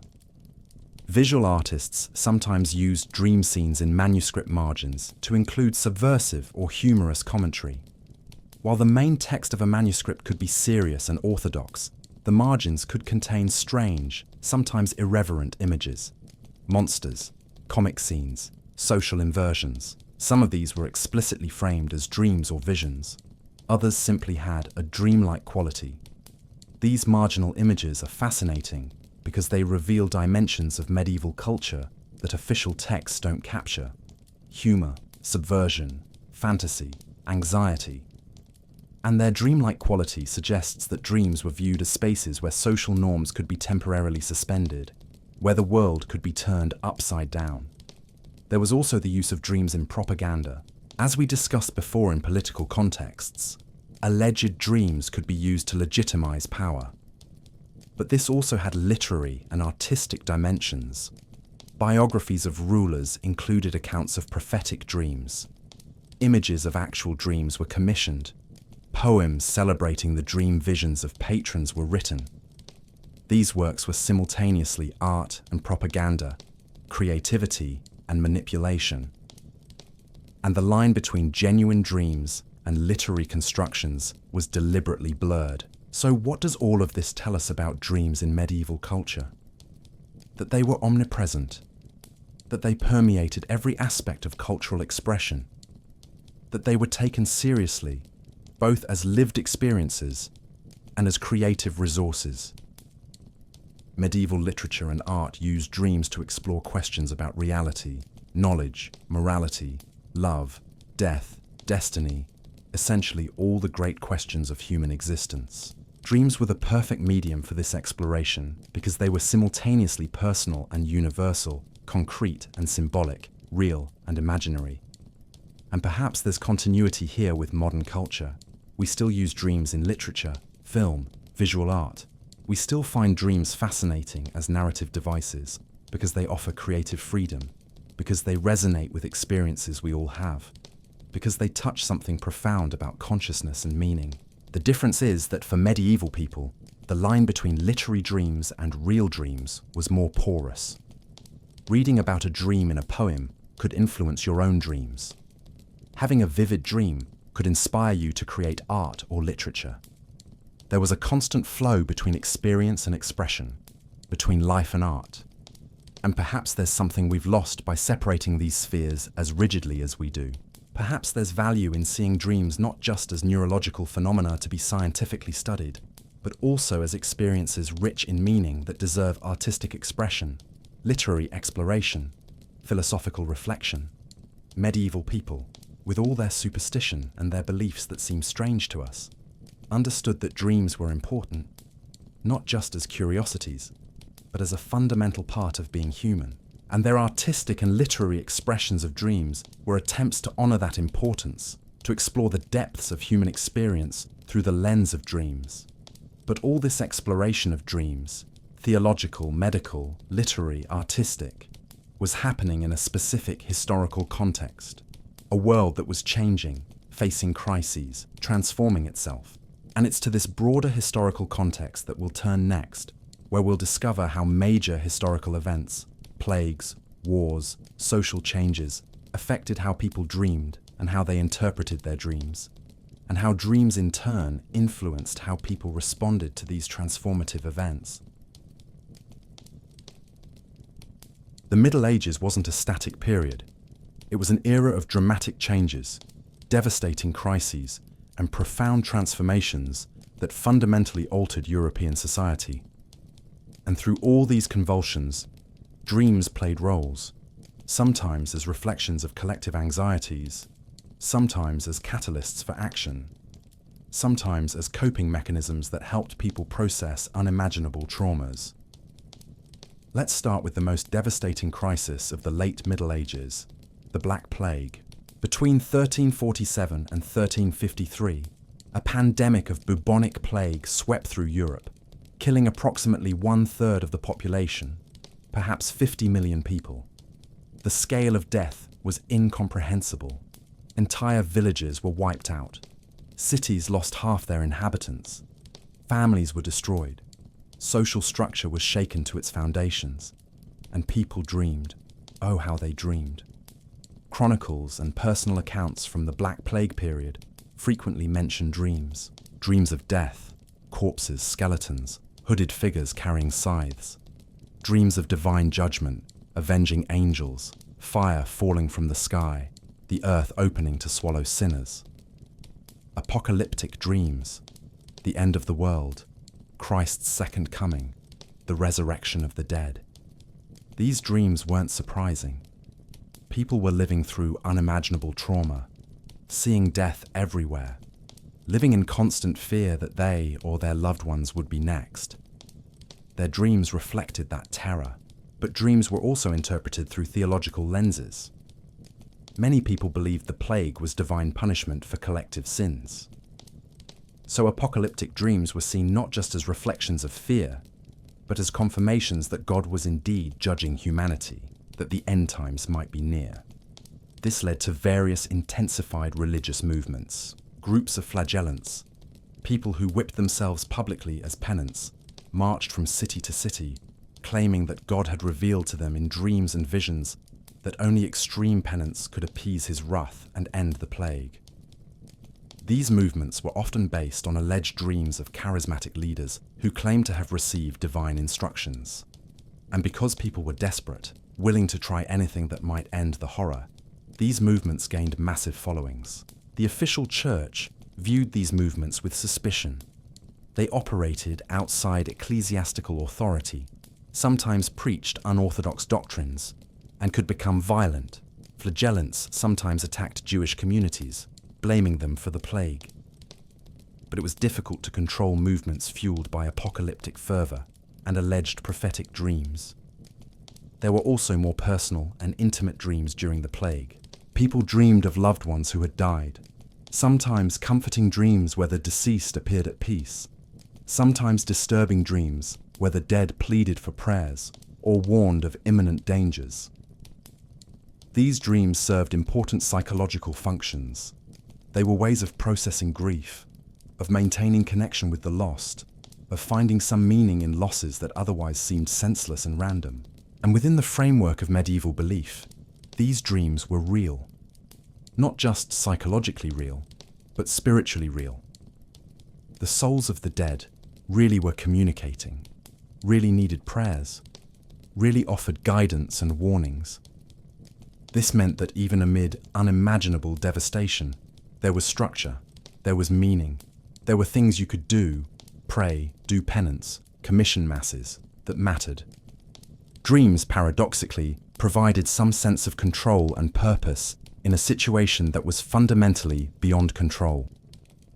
After the Black Plague, European society was transformed. The scarcity of labor gave surviving workers more bargaining power. Traditional social structures were questioned. There was a widespread sense that the old world had ended and something new was emerging, and dreams reflected these changes. There were reports of dreams about social inversion. Peasants becoming lords, lords becoming beggars, the world turned upside down. Some interpreted these dreams as warnings that social order was in danger, that rebellion and chaos threatened. Others saw them as prophetic visions of necessary and just changes. These dreams weren't just passive reflections of social anxieties. They could also be catalysts for action. The Peasants' Revolt in England in 1381, for example, was partly motivated by preachers who claimed to have received divine revelations, including dreams and visions, that the existing social order was unjust and needed to be overthrown. The most famous leader of the revolt, a priest named John Ball, preached that, when Adam delved and Eve span, where was the gentleman? Arguing that social distinctions were human inventions, not ordained by God. And he claimed to have received this message through divine inspiration, possibly including dreams. The revolt was eventually crushed, and its leaders executed.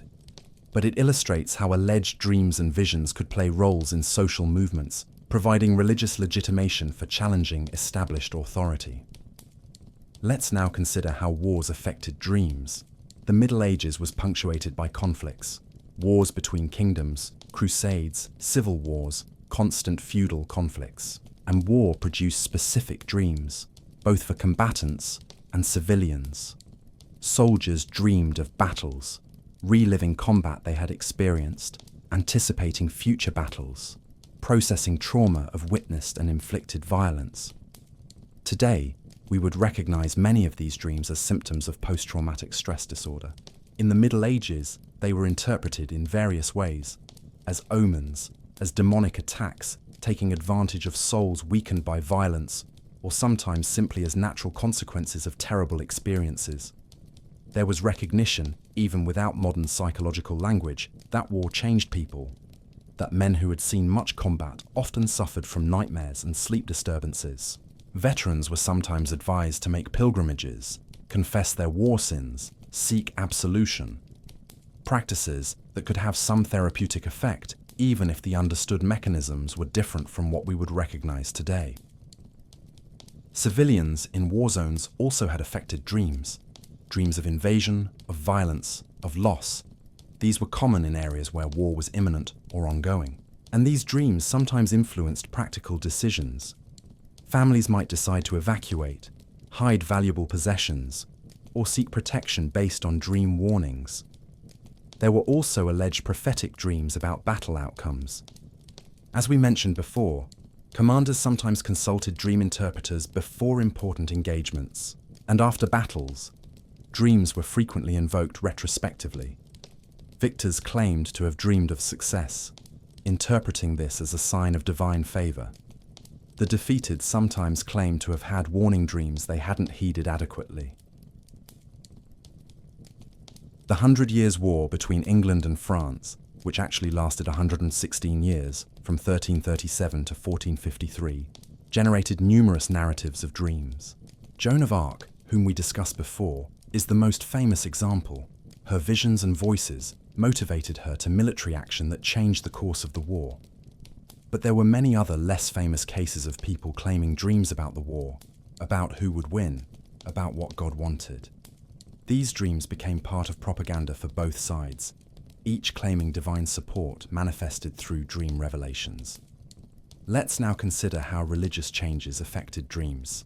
The late Middle Ages saw increasing questioning of church authority, reform movements, heresies that challenged orthodox doctrines, and dreams played roles in these movements. Reformers and heretics often claimed to have received divine revelations, including dreams, that contradicted official church teachings. This put the church in a difficult position. It affirmed that God could communicate through dreams, but also needed to maintain doctrinal authority. How did you distinguish between genuinely divine dreams and heretical dreams inspired by the devil? The official answer was that any dream contradicting established church doctrine must be demonic, regardless of how convincing it seemed. But this was circular, and didn't satisfy those who genuinely believed they had received revelations challenging orthodoxy.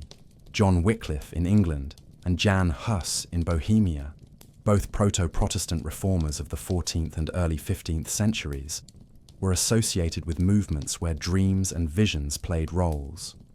Followers claimed to have dreams confirming the reformers' messages, reinforcing belief that God was indeed calling for change. These movements were eventually suppressed. Hus was burned as a heretic in 1415, but they prepared the ground for the Protestant Reformation of the 16th century, which would divide European Christendom.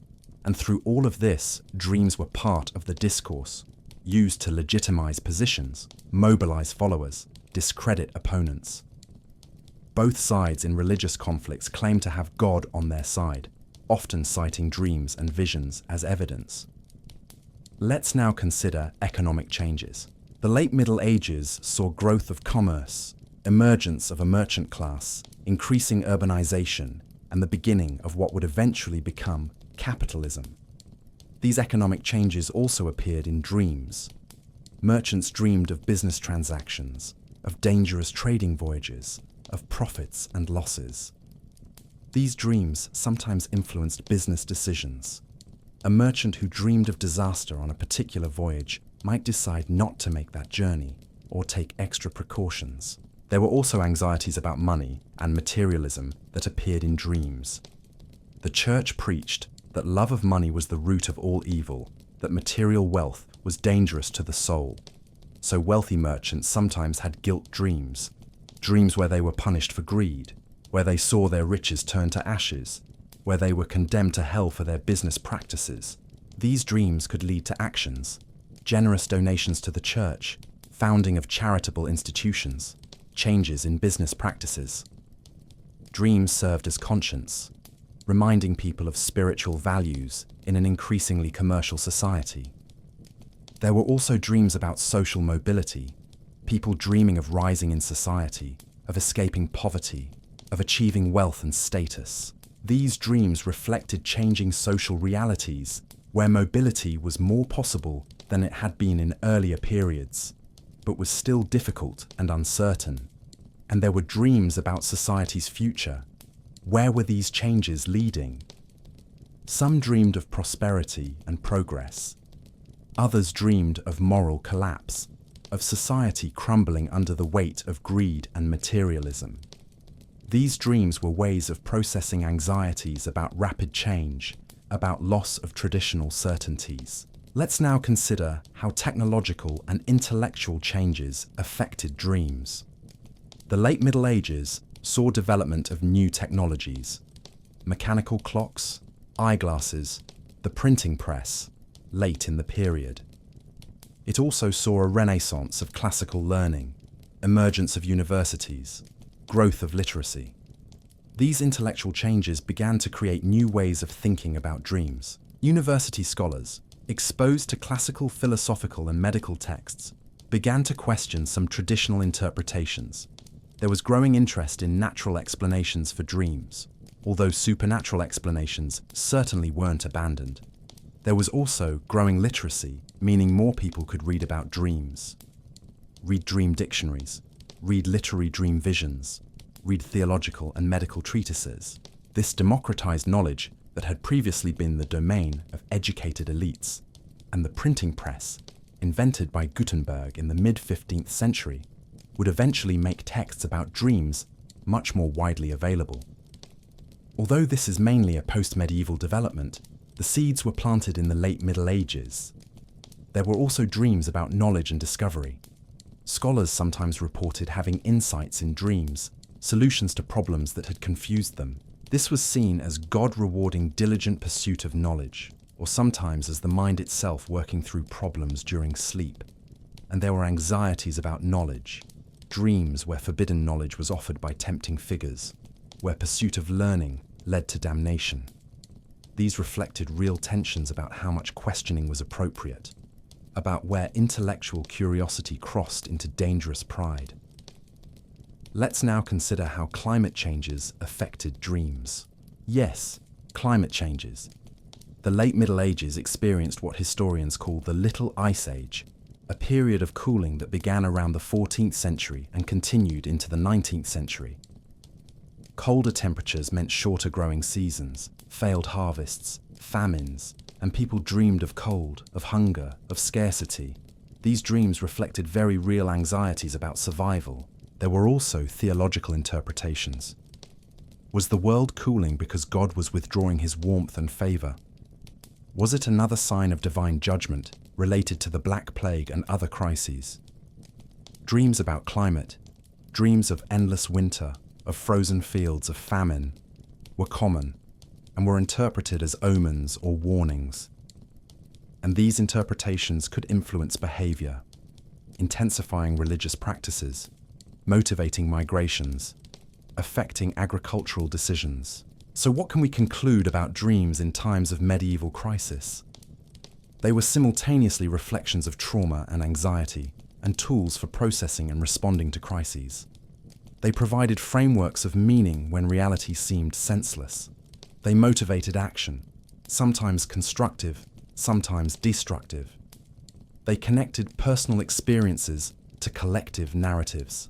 And there are profound parallels with how dreams function in modern crises. During world wars, during pandemics, during economic crises, people report changes in dreams. More nightmares, more vivid dreams, themes related to the crises. Modern psychologists explain this as the mind processing stress and trauma.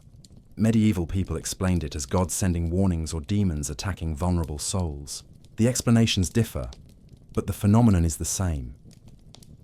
Dreams are profoundly affected by historical and social context, and in turn affect how people respond to events. And perhaps there's wisdom in recognizing that dreams matter, not just individually, but collectively.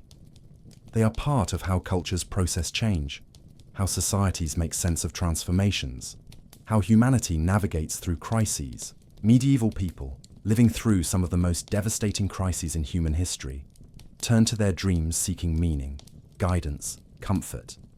And their dreams, real, exaggerated, or constructed, helped them survive, to continue, to find hope even amid horror. This isn't so different from how we still use dreams today. And perhaps by looking back to how our medieval ancestors dealt with their crises through dreams, we can gain perspective on our own crises, our own dreams, our own ongoing search for meaning in a world often chaotic and frightening. But all this exploration of medieval dreams, through theology, medicine, literature, art, history, leads us to a final and deeper question. What does it all mean? What can we learn by looking back to this strange and distant world where dreams were taken so seriously? And how do their beliefs about dreams relate to ours? It's to these final reflections that we'll turn next, where we'll try to synthesize everything we've explored and consider what medieval dreams can teach us about ourselves. We've reached the end of our journey through the world of medieval dreams. We've explored how people in the Middle Ages interpreted their nocturnal visions, how dreams permeated every aspect of their lives: religion, medicine, politics, art, everyday life. We've seen how dreams could terrify and comfort, how they could motivate action and provide meaning, how they were simultaneously personal and collective, natural and supernatural. But now, as we prepare to close our eyes and slip into our own dreams, it's worth pausing to reflect. What does it all mean? Why have we spent so much time exploring the beliefs of people who lived centuries ago in a world so different from ours? What can medieval dreams teach us about ourselves, here and now? Let's start with a fundamental observation. Despite all the differences, technology, scientific knowledge, social structures, belief systems, the basic experience of dreaming remains remarkably constant across time.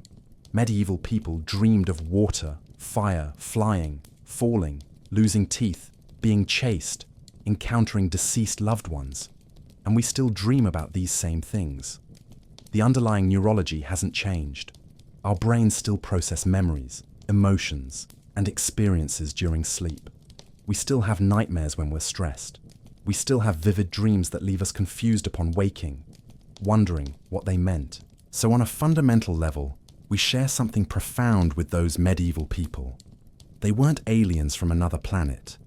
They were humans like us, dealing with the same disconcerting experiences of nocturnal consciousness, doing their best to understand what was happening in their minds.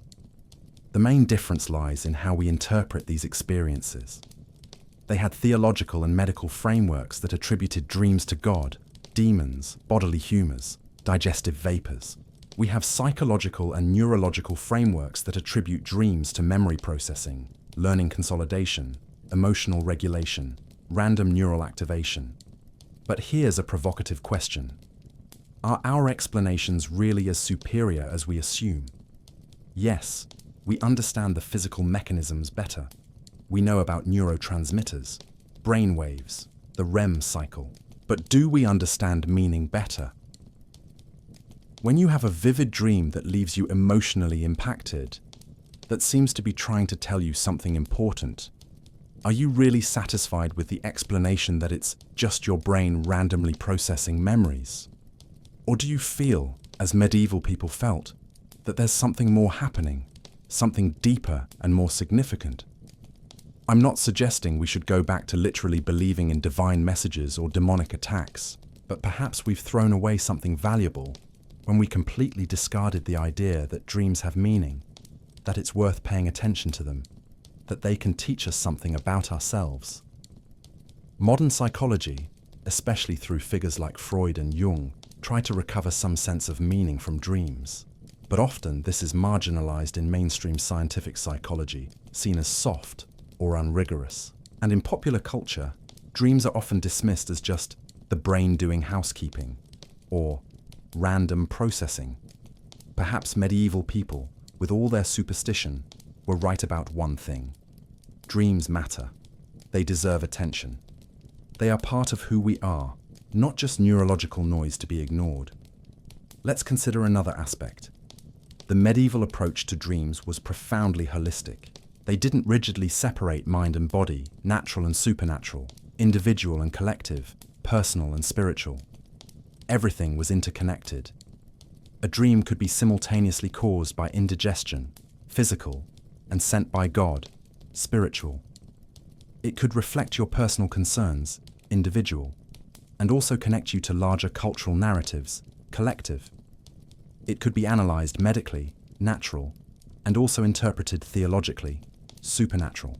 This refusal to compartmentalise could be confusing at times, but it also allowed for a richer and more multidimensional understanding of human experience. You were seen as a whole person, not just as a brain in a skull or a soul in a body, but as a complex being where everything was intertwined. Modern medicine is slowly rediscovering this wisdom.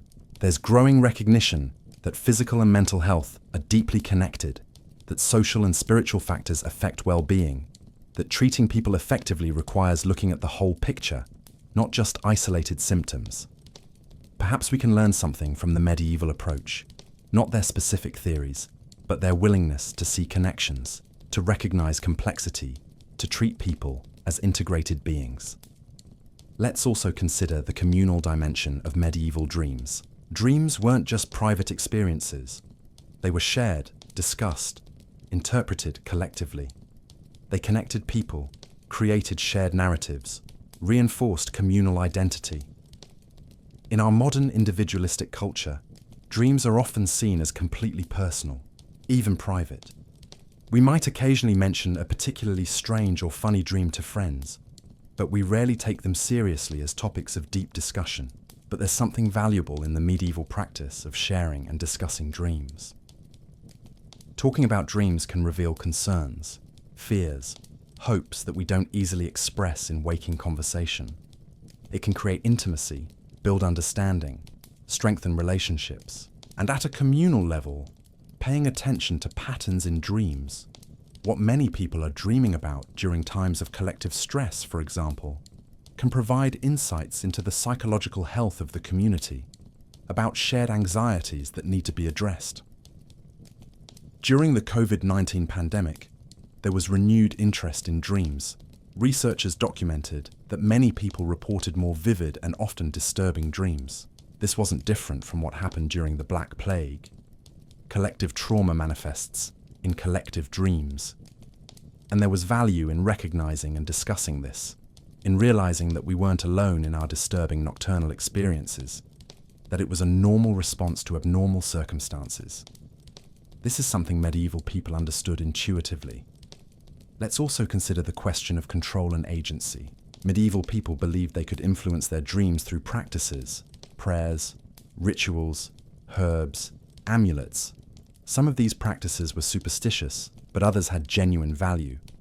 Creating a tranquil sleep environment, avoiding heavy foods before bed, processing emotions before sleep. These medieval practices are consistent with modern sleep hygiene. And the practice of dream incubation, intentionally focusing on a question before sleep, hoping for insights, is something that can still work, not because God sends answers, but because our subconscious continues working on problems during sleep. The modern movement of lucid dreaming, learning to become conscious within dreams and potentially control them, echoes medieval practices of trying to influence dreams. The techniques and explanations are different, but the impulse is the same. We want to have some agency over our inner experiences, not just be passive receivers of whatever random content our minds produce. Perhaps there's wisdom in recognizing that we have more control over our dreams than we often assume, that intentional practices can improve sleep and dream quality, that we're not completely at the mercy of random neurological processes. Let's now consider the question of meaning. For medieval people, dreams were laden with meaning. Potential messages from God, warnings of danger, insights about the future, connections with the deceased. This gave dreams weight, importance, seriousness. In modern secular culture, dreams are often seen as meaningless, just byproducts of brain processes, no more significant than static noise. This can be liberating in some ways. You don't have to worry that every nightmare is a terrible omen, but it can also be impoverishing, because even if dreams aren't literally prophetic or sent by God, they can still be meaningful. They reflect our concerns, our fears, our desires. They process our experiences, help us work through emotions, sometimes offer creative insights or solutions to problems. Perhaps we need to find a middle ground between taking dreams too literally, as some medieval people did, with sometimes terrible consequences, and dismissing them completely as meaningless. Perhaps we can value dreams as meaningful experiences that deserve attention and reflection, without attributing supernatural authority to them. This is essentially what dream-oriented psychotherapy tries to do. Take dreams seriously as psychologically significant material, explore what they can reveal about inner life, without making supernatural claims. It's an approach that honors both medieval insights, dreams matter, and modern understanding. They come from within us, not from external sources. Let's also consider the question of vulnerability. Sleep and dreams are states of vulnerability. You're unconscious, defenseless, not in control. Medieval people recognized this and created elaborate protection rituals, prayers, amulets, blessings. We moderns often pretend we're not vulnerable, that we're always in control. But the truth is we're still vulnerable when we sleep. And perhaps there's value in recognizing this, in creating our own rituals, even if they're secular, that help us feel safe as we surrender consciousness to the night. Bedtime routines, comfortable sleep environments, relaxation practices. These are our modern versions of medieval protection rituals. They serve the same psychological function, helping us feel safe enough to let go, to fall asleep, to enter that vulnerable state of unconsciousness. And perhaps there's even room for spiritual or contemplative dimensions in bedtime rituals, even for non-religious people. Moments of gratitude, reflection on the day, intentions for tomorrow. These practices can enrich the experience of going to sleep, transform it from just a biological necessity into something more meaningful. Let's now consider what medieval dreams teach us about the nature of belief. Medieval people believed in things that seem obviously false to us. That demons could send dreams. That dreaming of a black dog meant imminent death. That you could predict the future through dream symbols. It's easy to look back with superiority, to feel that we're much more enlightened. But consider, what beliefs do we hold today that people 500 years from now will look back on and find equally absurd? Probably many. Our understanding of consciousness, brain, and dreams is still profoundly incomplete. There are fundamental unresolved debates. The hard problem of consciousness, the question of free will, the nature of subjective experience. So perhaps a little humility is appropriate. Medieval people were wrong about many things, but they were trying to understand genuine mysteries with the tools available to them. We're doing the same, just with different tools. And future generations will undoubtedly look back at some of our current certainties with the same skepticism we apply to medieval beliefs. This doesn't mean all beliefs are equally valid, that there's no progress in knowledge. Clearly there is, but it means we should maintain some epistemic humility, some recognition that our understanding is always provisional, always incomplete. And it means we should be generous in evaluating past beliefs. Medieval people weren't stupid. They were intelligent, observant, thoughtful. They simply operated within different frameworks, with different information available to them. Let's finally consider what medieval dreams teach us about the human search for meaning. Ultimately, that's what all the elaborate machinery of dream interpretation was about. The search for meaning, for patterns, for purpose. Humans are creatures that make meaning. We can't help it. We see patterns even in randomness, find narratives even in chaos, seek purpose even in suffering. It's a fundamental part of how our minds work. Medieval people applied this search for meaning to their dreams, creating elaborate systems of interpretation that connected personal experiences to cosmic narratives. Their dreams weren't just random events. They were part of a divine plan, messages in an ongoing conversation between human and divine. We modern people often reject these grand narratives. We live in a more secular, more skeptical age. But the human need for meaning hasn't disappeared. We still seek patterns, still want our experiences to matter, still yearn for connection to something larger than ourselves. Perhaps dreams can still serve that function, even without theological frameworks. They can be spaces where we explore who we are, where we process our experiences, where our creativity and imagination have freedom to wander. They can connect us to dimensions of ourselves that we neglect in hurried waking life. And perhaps, by paying attention to our dreams, by valuing them, by reflecting on them, we can recover something of the sense of depth and meaning that medieval people found in their nocturnal visions. Not through superstition, but through genuine attention to our inner lives. So as you prepare for sleep tonight, as you close your eyes and allow consciousness to slip into that mysterious territory of dreams, carry with you this reflection. You are doing something that countless billions of humans have done before you, across thousands of years. You are entering a mystery that we still don't completely understand, experiencing phenomena that still fascinate and confound us. Your dream experiences are simultaneously completely unique to you and universally human. They are products of your individual brain and echoes of patterns stretching back to the dawn of our species. They are meaningless and profoundly meaningful. They are random and revealing. They are frightening and wonderful. And perhaps, just perhaps, by exploring medieval dreams, by understanding how people in another time and place made sense of their nocturnal visions, you can find new ways to make sense of your own, not by adopting their beliefs literally, but by appreciating their seriousness, their attentiveness, their willingness to see dreams as important. Because in the end, that's what medieval dreams teach us, that dreams matter, that our inner lives matter, that there's more to being human than just the rational and material surface. That mystery, wonder, and meaning still exist, even in our scientific age, if we're willing to pay attention. So sleep well, dream deeply, and when you wake, perhaps pause for a moment to reflect on where your mind traveled during the night. You might be surprised at what you discover. Good night, and sweet dreams.